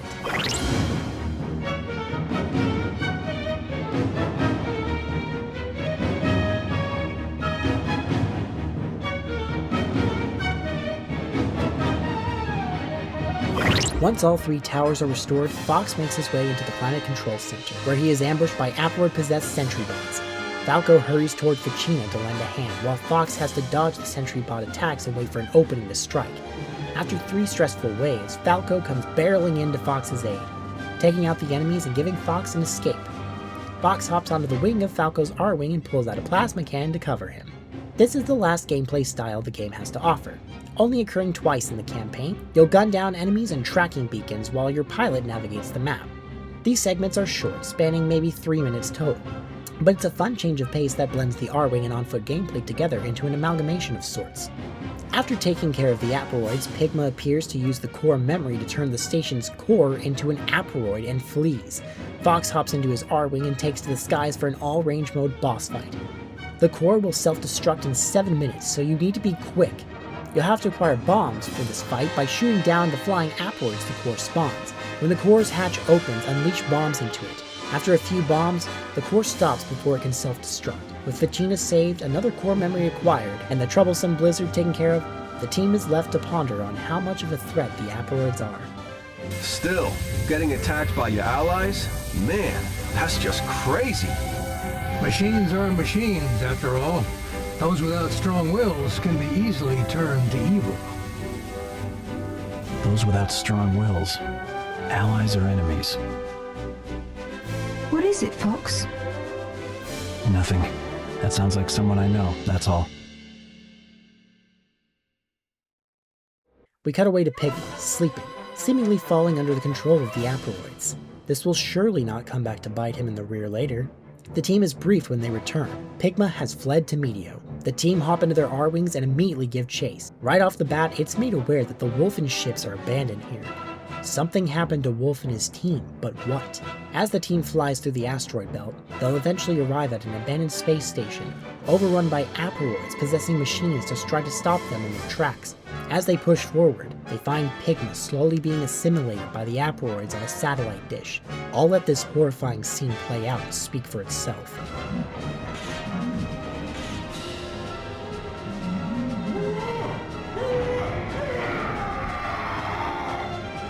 What is that thing? In a callback to the boss fight of Area 6 of 64, you'll have to take out the outer tentacles before Pigma reveals his face, dodge his attacks, and expose his disgusting face before pumping him full of plasma. With that, Pigma is killed for good and the core memory is retrieved at long last. Just as the team is about to learn the location of the Aperoid homeworld, Crystal receives a telepathic message from planet Saria. The Aperoids have invaded Dinosaur Planet. The various dinosaurs are being attacked and assimilated by the Aperoids. Fox and Crystal urgently head to the planet's surface to help the planet they fought to protect the previous year. Saria is, without question, my favorite mission in this game. It's not long, or difficult for that matter, but that doesn't matter to me. This is the best example of the ground missions and the amount of variety they can offer to you. Your main goal is to take down the Hatchers, like you did on Katina. You can run on foot, or hop into the Landmaster to make quick work of the Aperoids. But pay close attention to the might gauge. You'll find yourself needing to take to the skies to keep Slippy and Falco safe should things get too chaotic. As you can see, there is no right or wrong way to approach this mission. How you complete it is entirely dependent on your own choices. And as I have said before, Adventures is not a game for me. But the world and characters of it were an aspect of which I enjoyed greatly. Getting to return to this beautiful planet again was wonderful fan service, even going as far as having one of the staff upgrade rooms in the center of the map for you to get weapons to use.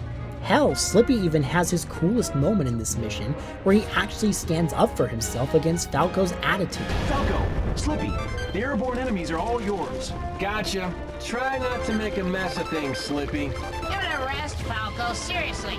Shut your beak for once. And lastly, this amazing mission is backed by my absolute favorite track in not only Assault, but the entire Star Fox franchise. It's a beautiful piece backed by a War March inspired drum beat and beautiful violins and flutes to comprise the main melody.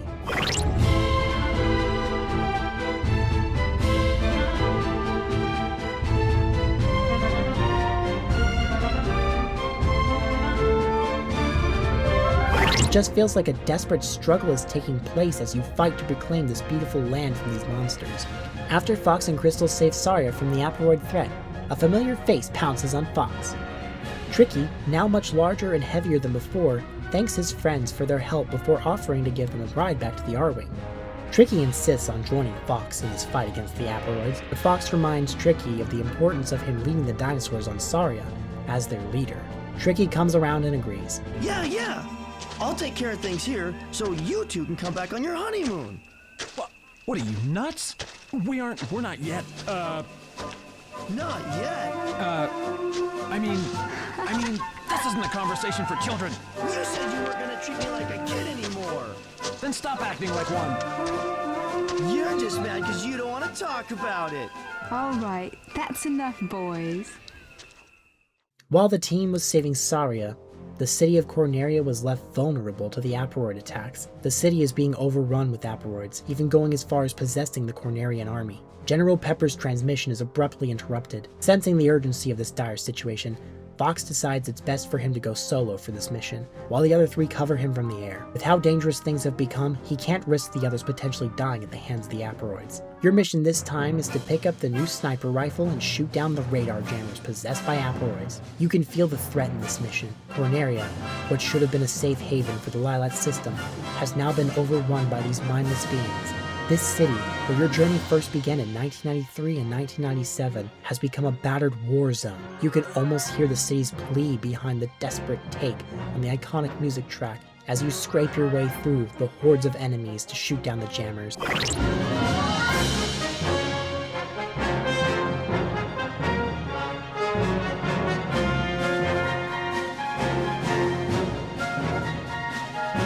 Once the jammers are destroyed, Peppy sends Fox's R-Wing down to him, but just as he's about to board it, it's destroyed by the asteroids. Fox is surrounded.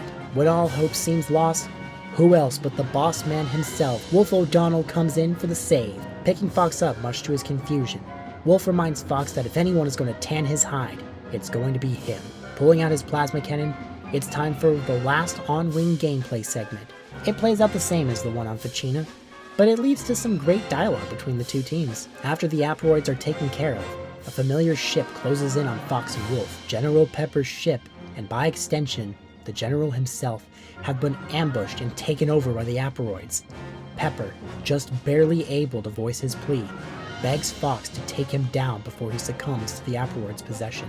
This scene always gets me. You can see and hear the turmoil Fox is facing in this situation. The General was someone Fox looked up to. The idea of having to kill him is a lot to process, but Wolf reminds Fox that in this situation, no matter how dire it might be, he has no choice but to do so. This boss fight is by no means difficult, but it's not trying to be. You're being forced to gun down one of the longest established characters in the franchise. Pepper's pained pleas hit like a truck. You can feel Fox's inner struggle through gritted teeth and Slippy's pained tears. This fight hurts, man. It doesn't take long to bring the ship down. As it begins its descent to crash down into the city, a desperate Peppy hops into an R-Wing and flies straight for the ship, scaring Fox into thinking he just sacrificed himself as well. Thankfully, Peppy is okay, and so is General Pepper. He was able to stop the ship from crashing, saving Pepper's life and freeing him from the asteroid possession. Fox thanks Wolf for saving him, and I'm just gonna let the scene play out, because it's my favorite moment from Wolf in the entire series. Fox, let me give you one piece of advice. Don't hesitate. When the time comes, just act.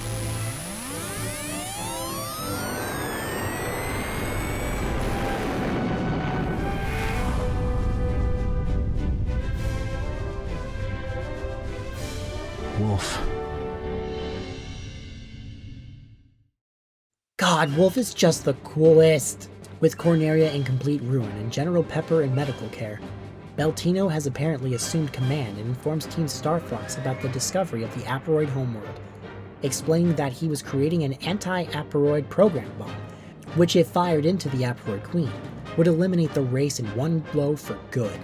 Asteroid intelligence, however, learned of the invasion plans by the Cornerian army of their homeworld, and attempts to stop them by launching a full-scale attack on the newly established orbital gate. In one final all-range mode mission, the team hop into their R-Wings and get ready to defend the gate. The mission starts out with you gunning down hundreds of enemies before turning into another homage to 64. Asteroids have taken over various missiles and are launching them toward the orbital gate. With the help of Wolf and Co., the heroes are able to take down the missiles and protect the gate. The quickest mission of the bunch with not a whole lot to comment on this time around. Just pure, classic Star Fox gameplay at its finest. With the orbital gates safe, they're able to open a warp portal to the asteroid homeworld. Attention, Fleet of Corneria. We in command have done all we can. From here on out, we're entrusting everything to you. So please, do your best. But try to come back alive. Okay, Pop. Link the gate. Target the asteroid homeworld. Okay. Is everyone ready? Star Fox, move out.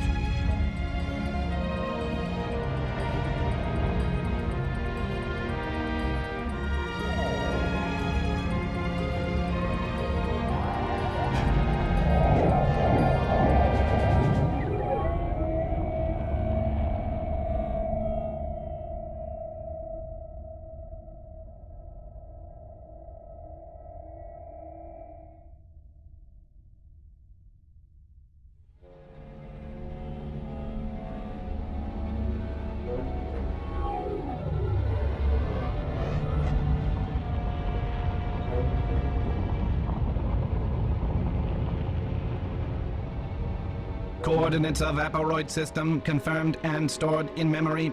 This is it? It's lovely. I wasn't expecting that. Wait, its size and mass are disproportionate. What? What does that mean? Are you saying...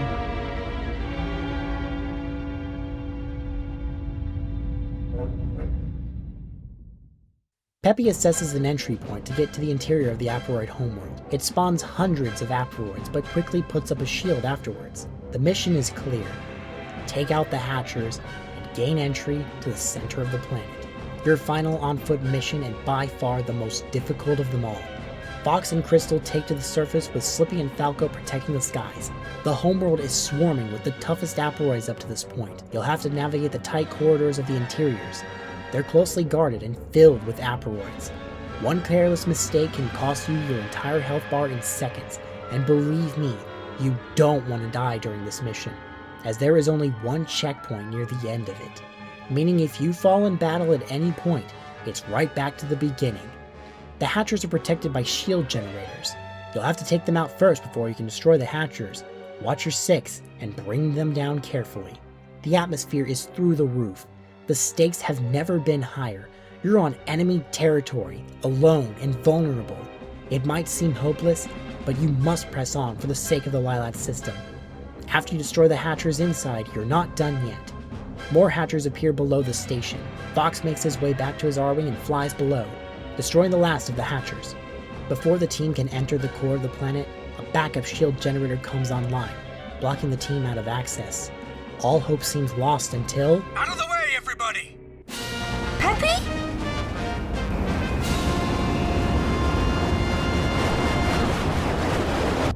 Extreme impairment. Main hull will not survive more damage. Who cares? Divert all energy to the main guns! Fire!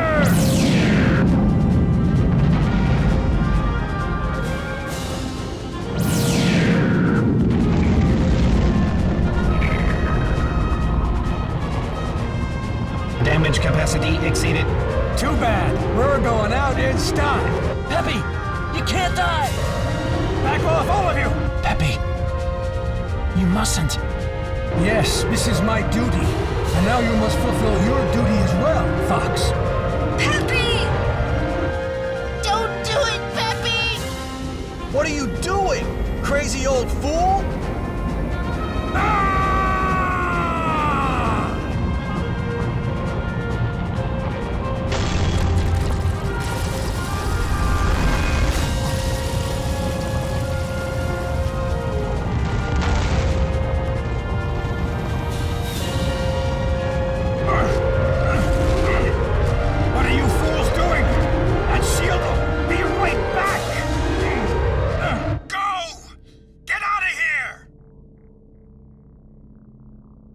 Enough! Peppy's opened a road for us. We've got to move on. Without him. So come on. Come on! Let's move!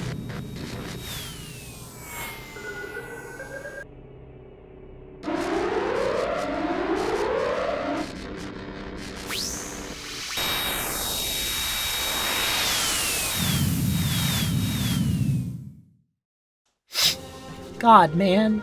Got me feeling emotional over animals flying spaceships? Ugh. Seriously though, it's been 21 years and this scene still gets me emotional. Peppy has and always will be my favorite character in the Star Fox franchise, and this scene was subtly foreshadowed from the beginning, with him stepping back in old age to act as a mentor figure to the team, to his willingness to sacrifice himself to save General Pepper, and being fully prepared to go down and sacrifice so the others can press on to stop the Aperoids. Peppy's sacrifice is one of the heaviest moments I can recall in a Nintendo game. It's a testament to why the story of Assault matters so much to me. With no other choice but to press on, Team Star Fox, and apparently Team Star Wolf, hurry through the tunnels of the Aperoid homeworld in the toughest on-rails mission in the game. You'll have to be on your toes as you blast your way through their defenses. They're pulling all the stops for this one, setting hundreds of enemies and even walls of energy to stop you. You better be ready for anything, or you and your teammates will be met with an untimely demise. The closer you get to the Queen, the more dangerous everything becomes. These persistent enemies won't leave the team alone. Their defenses are too strong for even the fully upgraded lasers. Wolf, Leon, and Panther, in an attempt to help, distract the enemies and lure them away from Fox & Co., seemingly sacrificing themselves. As the team presses on, they come face to face with the Aperoid Queen herself. The Queen tries to deceive Fox by taking on false identities of those he knew well. Pigma, General Pepper, Peppy, and even James McCloud. The Queen tries to convince them that the Aperoids were not their enemies. Falco has to remind Fox that James is gone. I know! My father would never tell me to give up! Oh, I get it. The Queen is using information from all the things she's absorbed. Fox, there's no need to fight anymore. Let us live together. Together. Live as one. Don't hesitate. When the time comes, just act.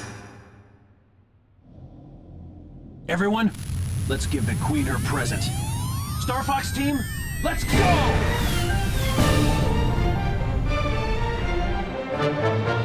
It's time for the final battle. This all-range mode phase sees you flying around a wide-open arena as you shoot the body of the Queen to expose her weak points while dodging all of her attacks. The stakes are at their highest. Despite the uncertainty of everyone's fates and how hopeless everything may seem, you have a job to do, and that's to bring the Queen down no matter what. And the theme backing this struggle makes that abundantly clear.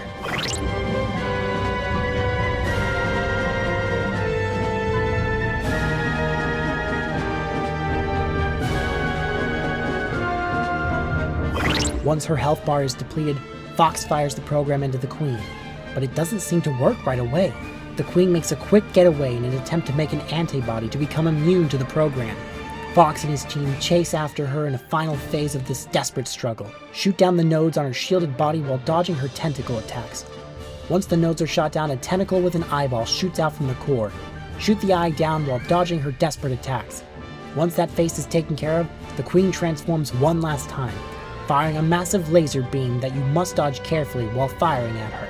The Queen's attempts are desperate, but she's no match for Fox. The Queen finally succumbs to the program and dies in a fiery explosion, ending her life and the Aperoid threat once and for all. So, I guess that's the end of the Aperoids. So the whole thing was just one big entity. She tried to bypass evolution by stealing souls, but you have to be born with one.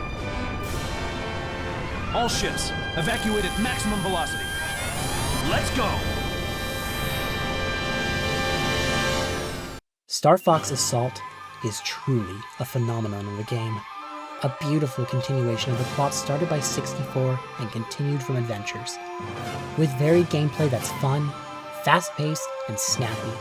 Fun level design that's constantly changing, beautiful music and visuals, and a story that takes you on an emotional ride. There is so much about this game that gives a charm and level of care not easily found in most games. It took the series in bold new directions. The R-Wing gameplay was never the center point of this game, and I think that's what people got stuck on for a long time when criticizing it. It was never trying to be another Star Fox 64. It wanted to evolve the series into something grander, something stronger, something that would exceed what came before it. And if you ask me, the game did all of that and so much more. It's an experience worth playing, and it's one of my favorite stories told in the game. Assault even has one of the best multiplayer experiences you can get on the GameCube. Multiplayer is nothing new to the series, as 64 had a rather fun series of modes you could play, but Assault is on a whole nother level. You have so many maps to choose from, some from the main game and some original ones. You can play as the entire Star Fox team and even Wolf, who is easily the best character by a long shot. Its PvP multiplayer was so much to do. I got my friend Miharu to join me for a recording session of this, and we had such a blast playing. If there's one thing people remember about Assault, it's this mode. And I hope that we see this game sometime show up on Switch Online so that more people can experience the fun that is the multiplayer. With that, I've said all I can possibly say about Assault.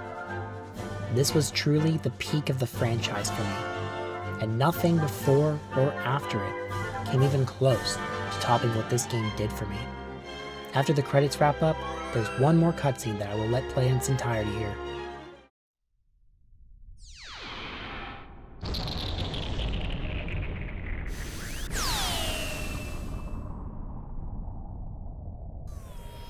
We did it, Fox! Whew, I can't believe it. I'm still breathing. But So many casualties. Peppy, Wolf's team. So many noble sacrifices.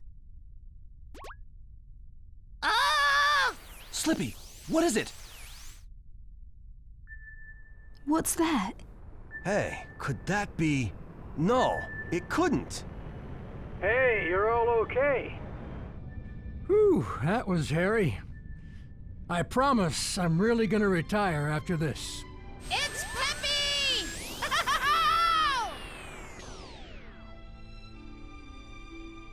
What's up, Peppy? Fox, tell me it ain't so, buddy. You knew about this? So that's why you were so calm, you sneaky dog. Pepper is all right as well. Yeah, it's possible. And Wolf's team. Everyone. Yo! What's up? Yes, Fox? What now? Fox who? My friends. Thank you. And that's that. With Star Fox Assault paving the way for future titles, the future of this franchise can only go up, right? Right? The following year, we would get another entry in the Star Fox series, 2006 Star Fox Command for the Nintendo DS. This dual-screen entry will be handed back to the one and only Dylan Cuthbert, the man responsible for programming the two SNES entries. Dylan was given a copy of the, at the time, unreleased Star Fox 2 to use as studying material for this new game, and it shows. Command takes this series back to 2's real-time strategy approach, seeing Fox and Co. defending the battlefield from waves of enemies. Your goal is to defend the Great Fox from enemy attacks. If a single enemy hits the Great Fox, it's an immediate game over. As the game progresses, you'll unlock other playable characters with their own unique gameplay styles. By all means, this game should have been a smash hit. So, what happened? Well, let's get into the story, shall we? 2 years after the events of Assault, the Star Fox team has broken up. Falco has gone off on his own, seeking the thrill of adventure once more as he did in Adventures. Slippy has found love in another frog and settled down in pursuit of his own happiness. Now that General Pepper had fallen ill from the Aperoid incident, Peppy has stepped up as the new general of Corneria, and Fox and Crystal, oh boy. Fox, being afraid of the dangers that could befall Crystal by being on his team, kicks her out without hesitation, causing the two, who had fallen in love, to break up and go their separate ways, now leaving Fox alone with Rob as the sole members. While this is happening, a new threat has risen, the Angler Army. Fox must battle once again to bring down this new foe, and eventually have his team rebuilt with old and new members. Not inherently a bad idea for a plot, maybe even more interesting by the fact that this game sports various branching paths based on your own decision making. Now listen, I'm a huge 100-line fan, so the idea of choosing your own path can lead to different results and eventually endings is a concept I love. But man, did this game handle it strangely, and believe me, we will get into that later. This is a video game, so we have to discuss the gameplay first. As I mentioned before, Command takes inspiration from Star Fox 2. Fox and Co. will be placed on one of the many maps that the game has to offer, with the intention of wiping out all enemies, reclaiming outposts, and taking down the enemy base. Sounds simple enough. Given that this is a DS game, it will be utilizing the touchscreen of this game. And herein lies one of my biggest issues with the game. Its controls. Similar to Metroid Prime Hunters and Kid Icarus Uprising, Command sees you holding the DS in your non-dominant hand and the stylus in your dominant. The face buttons and D-pad all serve the same purpose of shooting your laser, while every other action is done with the stylus. This is a baffling decision, as I swear it doesn't respond as well as it should. Full disclosure, I had my DS touchscreen replaced recently to improve it in its old age, and I swear my inputs would simply not detect when necessary. It's entirely possible that my DS is just showing its age, but regardless, this shouldn't be a game that depends on the stylus as much as it does. It's not as precise as needed for a game that requires this much dexterity. Each mission sees you charting a course by drawing a path for each ship to fly to. Your goal is to pass by enemies so that they will chase after you. Once all of your ships stop, you'll be thrown into battle. Every single battle in this game is an all-range mode, meaning there are absolutely no on-rails missions in this game. I really don't understand their exclusion, as they are the foundation of this series. And no, I don't count these 30-second missile chase segments. Anyways, your goal in each battle is to shoot down specific enemy targets under a time limit. That time limit, by the way, is not just for the battle you're currently in. If it hits 0 at any point, your entire mission ends in failure and you'll be forced to start it all over again. Each pilot has a unique ship with their own distinct attributes to set them apart from one another. Fox can use a charge shot, Falco can lock on to multiple enemies at once, and while Slippy can't lock on, he has some of the most powerful shots in the game. The roster of characters is quite vast. You have access to the original Star Fox team, Star Wolf, and a handful of returning and new characters, such as Bill and Kat making their grand return, and the new characters in the form of Lucy, Amanda, and Dash. The unfortunate part of the game is that you will see all you need to see within the first 1 to 2 maps of the story. Nothing about the gameplay evolves in any way, and as such, this game can get boring fast. For all my gripes with Adventures, at least it was interesting and changing things up enough to not feel stale. Star Fox 2 worked as well as it did because it was such a short game, only taking half an hour to 45 minutes to complete, whereas a single path in Command can take up to 3 hours. Bear in mind that there are 9 unique endings, meaning this game could take you up to 30 hours to finish if you want to pursue each ending. The endings you can get in this game were all composed as an end to this Star Fox story that started with 64. The design philosophy was to find an ending that you thought fit, and that would be enough for you. The problem is that each of these endings are incredibly stupid, and I think that a large part of this comes down to how the characters were written.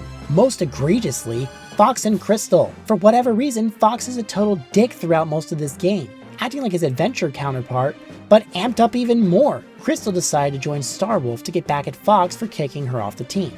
A petty reason, sure, but I guess it's understandable.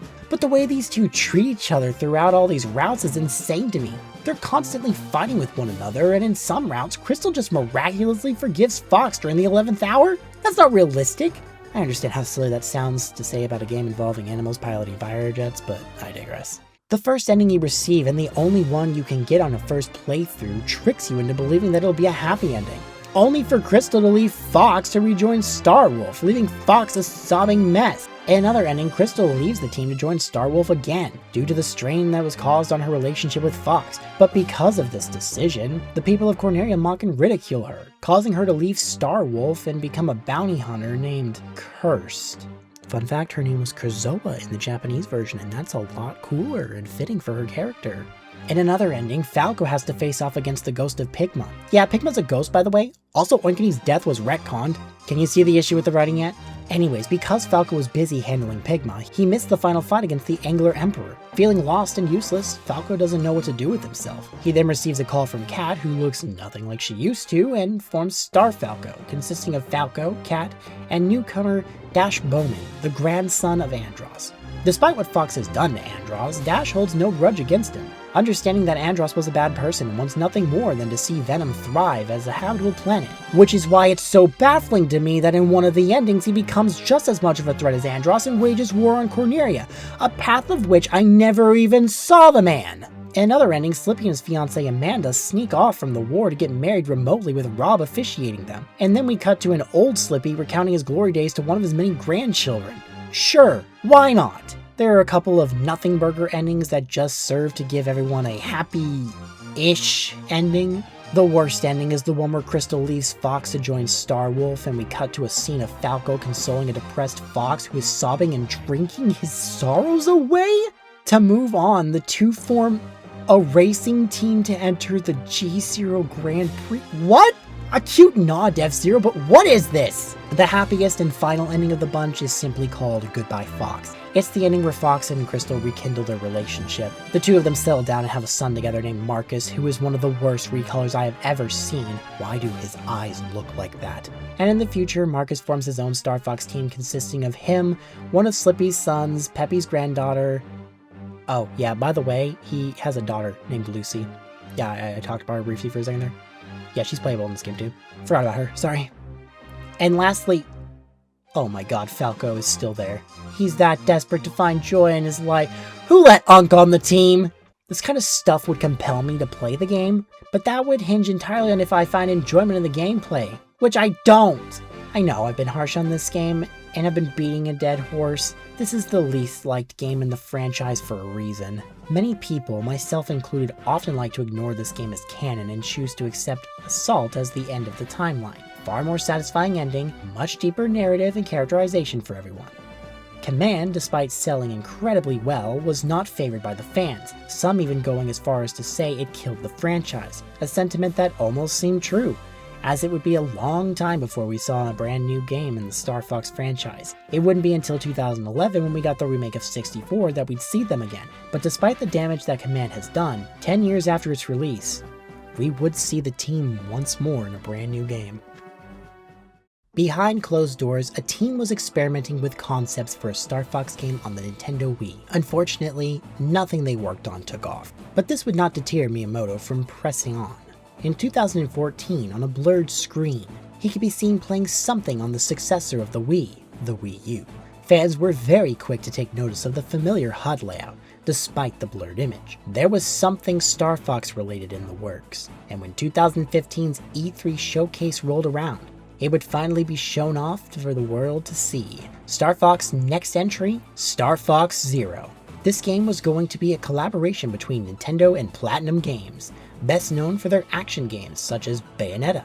Funnily enough, in Bayonetta 2, if you happen to be wearing the Fox costume during a certain mission in the game, it would transform a ship that you pilot into an R-Wing. One of the coolest Easter eggs in a Nintendo game, and probably helped Platinum Games get Nintendo's seal of approval. It was going to be one of their biggest games in the series, with lots of promotional material, including a wonderfully put together animated short to help hype the people up for the game.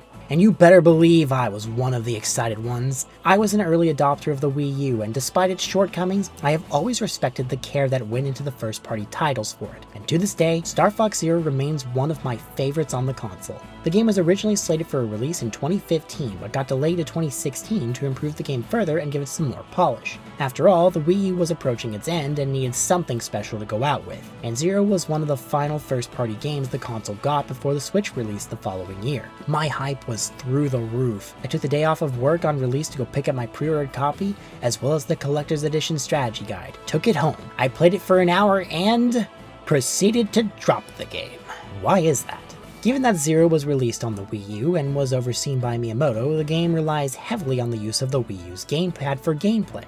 And to put it bluntly, it did not mesh well for me in 2016. However, I would then boot the game up a couple years later, and it finally clicked for me. The pieces fell into place and I finally understood what this game was going for. Needless to say, I fell in love with this game quickly and now consider it to be one of the franchise's greatest entries, despite some minor gripes I may have with it. Star Fox Zero serves as another reboot of the franchise, a clean slate after a 10-year drought, and the unfortunate damage that was caused by the story of Command, the title Zero being indicative of the decision to wipe the slate clean.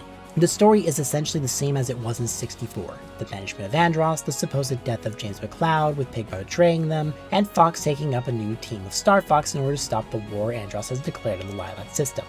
Yes, Zero is essentially the story of 64 all over again, but perhaps this was for the best. After all, it has been a decade since the last brand new entry in the series. Perhaps it would be easiest to ease new players into the franchise by relying on a reboot. But Zero isn't aiming to tell a crazy narrative like Assault.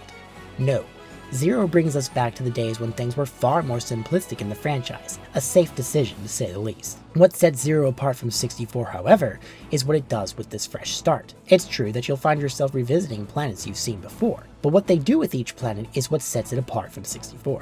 Take Titania, for example. In 64, you went there in the Landmaster to save Slippy. He was knocked down by the boss of the previous planet and needed saving. In Zero, you still go to Titania and you still pilot the Landmaster, but this time, you're not saving Slippy, you're saving Peppy, who was shot down by Wolf. Familiar, yet different. There are a lot of moments like this sprinkled throughout Zero's campaign, keeping things familiar while giving a unique spin on what returning fans have come to know. I think this is the best way to handle a proper reboot, rather than just redoing the same experience one-to-one. I can think of no better unique feature that this game has than its control scheme. Star Fox Zero uses the Wii U's gamepad in a unique way. Thanks to the second screen, the team devised a control scheme that takes advantage of both screens. The TV screen is used to display the R-Wing viewpoint, akin to classic Star Fox games, while the gamepad displays the cockpit view within the R-Wing. Thanks to the gyro controls of the gamepad, the player will use it to get precise shots by aiming freely while the R-Wing flies on the TV. This control scheme was why the game didn't set right with me in 2016. I couldn't quite wrap my head around it, and it hindered my opinion on it as a whole. But eventually I got the hang of it, and it finally clicked with me. I think this control scheme works wonderfully. The free aim alone makes your shots connect perfectly. Anytime I got hit or missed a shot, I felt like it was my fault 99% of the time. It's not always easy to juggle between the two screens, leading me to sometimes get hit, usually because I was more focused on the cockpit view, but those moments were so few and far between that it didn't upset me too much. Most of your actions are mapped to the analog sticks this time. Given the bulky design of the gamepad, this makes sense. Tilting up and down on the sticks activates the boost and brakes respectively. Double tapping left or right controls the barrel roll. Clicking the stick in fires your smart bombs. Clicking the left and right analog sticks in opposite directions allows you to do a somersault, and pressing them both down does a U-turn in all range mode. Shooting is mapped to the ZR button. With the tap of the select button, you can even swap your viewpoints between the two screens. Everything is concise and easy to access at all times. Zero brings back the R-Wing and Landmaster from before, ditching the Blue Marine in favor of the newly introduced Gyro Ring. This machine is only used for a single mission, and sees the use of a smaller hacker robot that you pilot with the gamepad screen to enter small corridors and hack doors open. It's easily the weakest of the vehicles, as it's slow to fly and even slower to turn, plus relies heavily on stealth for no reason, but it's only utilized for one mission, so it gets a pass, just like the Blue Marine before it. Its hacking capabilities, however, will eventually be incorporated into the returning Walker mode from Star Fox 2. Bear in mind that this game predates the official release of 2 by a year, so this is technically many people's first time seeing this thing for themselves. The Walker is utilized in a similar manner to that of Star Fox 2. You'll utilize it to enter enemy strongholds, but with a much heavier emphasis on vertical platforming. You can use the thrusters to ascend above yourself, and with the inclusion of the booster, barrel rolls to dodge, and free aim, the Walker has never felt better to control. And if you can believe it, that's still not the end of the new additions. Even the Landmaster gets an upgrade in the form of a new transformation mode, the Gravmaster, blending the R-Wing and Landmaster gameplay together into a beautiful amalgamation. With the press of a button, you can transform the Landmaster into a flying mode, meaning you can cover the lands and skies with the press of a button. The same goes for the Walker. As you can see, Star Fox Zero is all about giving the player as much freedom as possible. How you approach each mission in the level is left up to you. Will you strike down your enemies in the air, or will you get onto their level and make things more personal? The beautiful blend of gameplay style leads Zero to having the best variety in the series has seen up to this point. Every reach of a level can feel different by simply approaching it with a different style of gameplay. In Corneria, for example, your first time around is a traditional on-rail shooting level in the R-Wing, but if you come back with the Walker ability, you can press down these switches to open up a second path to a completely different boss entirely. Defeating it will send you to an entirely different planet. So the secret paths of 64 have also made their return. One mission even sees you playing as Peppy for the entirety of it, and every time you barrel roll, he shouts barrel roll. This game is wonderful. While on the subject of replayability, there's more to discuss. Scattered throughout each mission are these medals, typically hidden in creative spots that require you to look around more thoroughly to locate them. Collecting these will unlock rewards down the line, such as alternate missions, expert mode, and eventually 2 additional R-Wings. Additionally, these 2 can also be unlocked by using the Fox and Falco amiibos. By scanning Fox, you will unlock the SNES R-Wing. It can't lock onto enemies and changes the sound effects to that of the SNES game. But the coolest thing by far is what happens when you use it during the Corneria mission.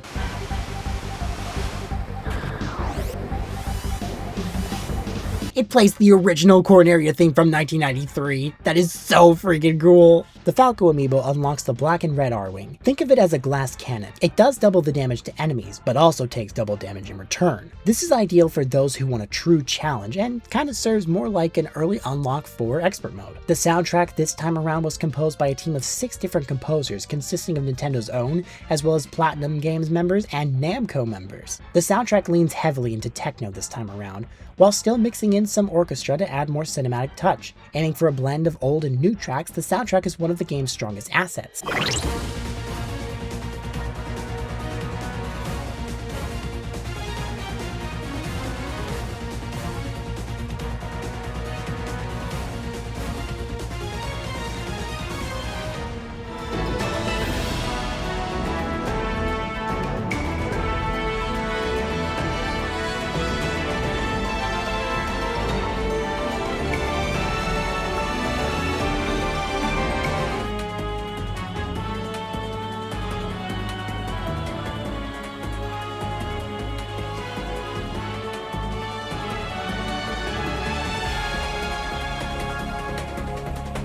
Now, while I've had plenty of praise to toss around for this game, there are some issues I have with this game that I need to touch on.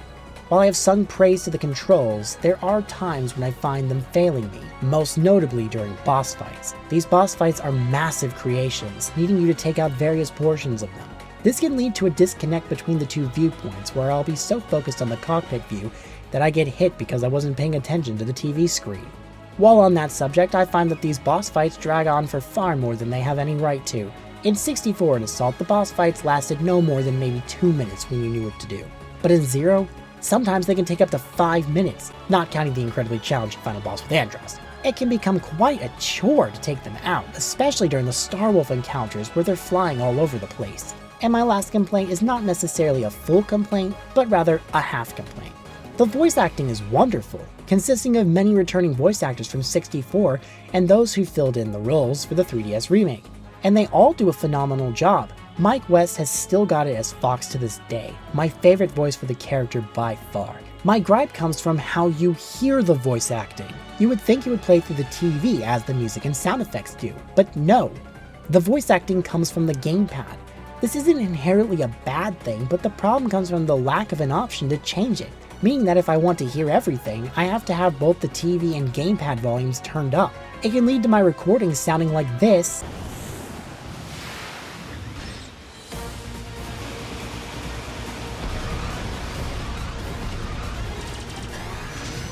rather than like this. Open the wings!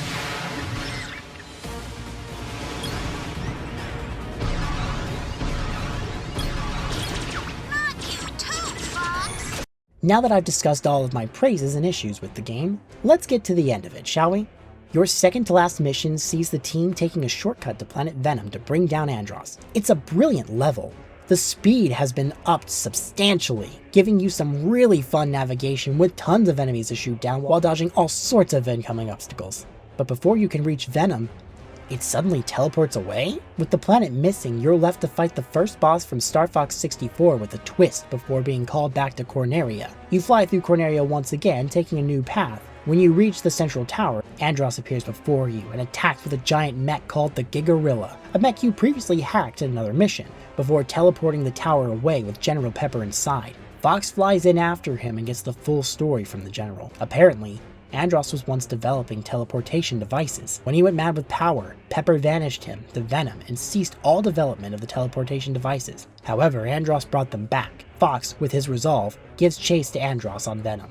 With one final duel with Star Wolf and their transformed Wolfenwalker flies into the center of the planet. After navigating an endless maze of tunnels, James McCloud arrives somehow to help lead Fox to Andross. In this fight, there are two phases, the outer phase and the inner phase. During the outer phase, you must dodge Andross's onslaught of lasers and wait for his dome to stop spinning. You then must find an entry point and switch to the Walker for the inner phase. It's classic Andross boss design. Shoot the hands, then the eyes to expose his weak point. This fight can drag on and on and on if you're not too careful, but it's a truly difficult final boss. So long as you have mastered the controls, you should be fine. After his defeat, in an act of desperation, Andross chases Fox out of the exploding tunnels in a last-ditch effort to kill him. Dodging these attacks enough times will lead to James coming to help Fox one last time.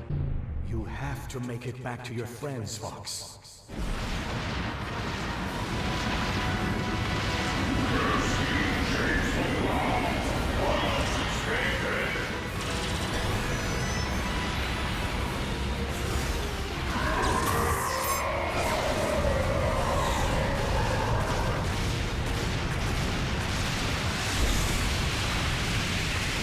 With Andross defeated, Fox escapes and searches the horizon for James, in an ending very similar to that of Star Fox 64, ending Star Fox Zero. Star Fox Zero gets a lot of hate tossed around, hate that I simply can't find myself agreeing with. The controls certainly require some adjustment, that much is true, but when you get a grasp of them, it changes the game into one of the most satisfying games to control in the franchise. It has its shortcomings, sure, but they don't ruin the game for me. The visuals, while not the best for the time, are still nice looking, with various upgrades to the levels we've seen in 64 before. The soundtrack is a wonderful listen, the voice actors are still giving it their all, and the replayability is through the roof. But unfortunately, none of this mattered, as Star Fox Zero did not sell well and reviewed quite poorly. A fault not of the game itself for the most part, but rather of the console it was attached to. Star Fox Zero never got its second chance. This had unfortunate consequences on the series, as we would once again be in for a long drought of no new games again,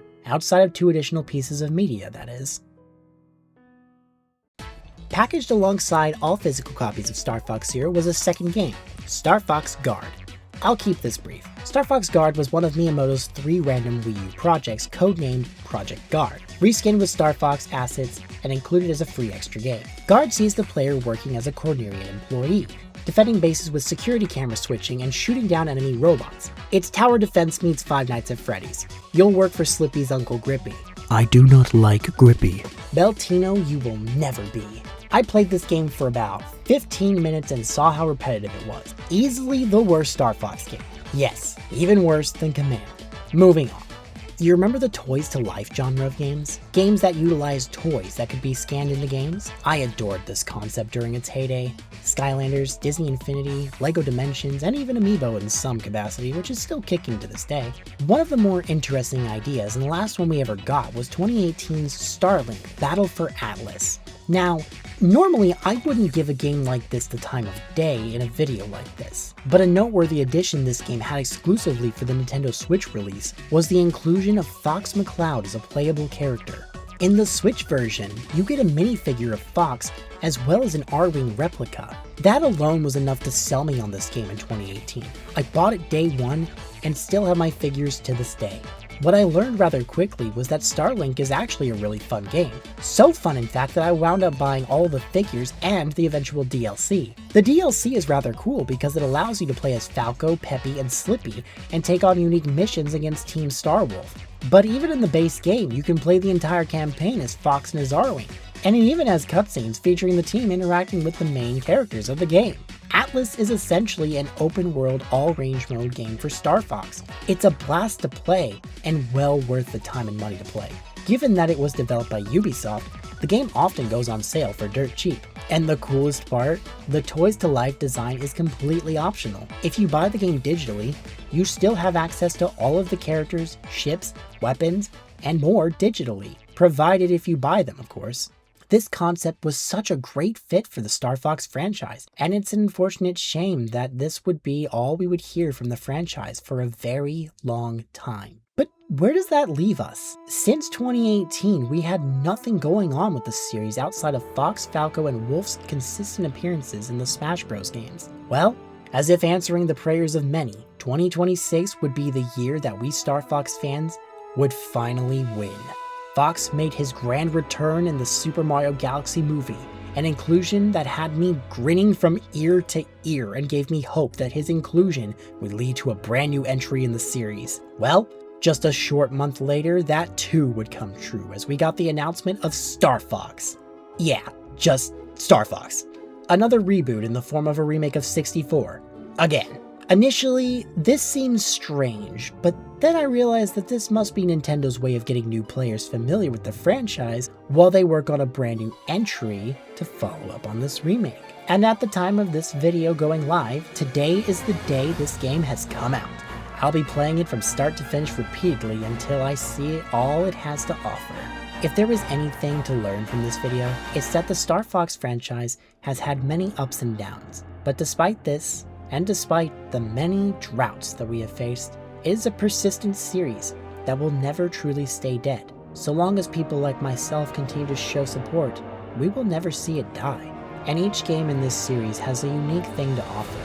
The original for its foundation, 2 for its expansion and open world design, 64 for refining the formula and damn near perfecting it to a T, while adding new story layers, Adventures for characterization and giving us breathtaking world design, Assault for a beautiful, strong narrative with some of the strongest characterization, Command for giving creative decisions to the player, and Zero for taking the fundamentals of everything and giving the player the most variety the franchise could ever offer gameplay-wise. Each game has built on the franchise in its own unique ways, and while not every single one of them has stuck the landing, they all have something unique to offer to this franchise. Star Fox is, and always will be, one of my favorite franchises Nintendo has created, and I look forward to seeing what they have in store for our furry friends in the future to come. With that being said, check your G-Diffuser systems, it's time to rock and roll!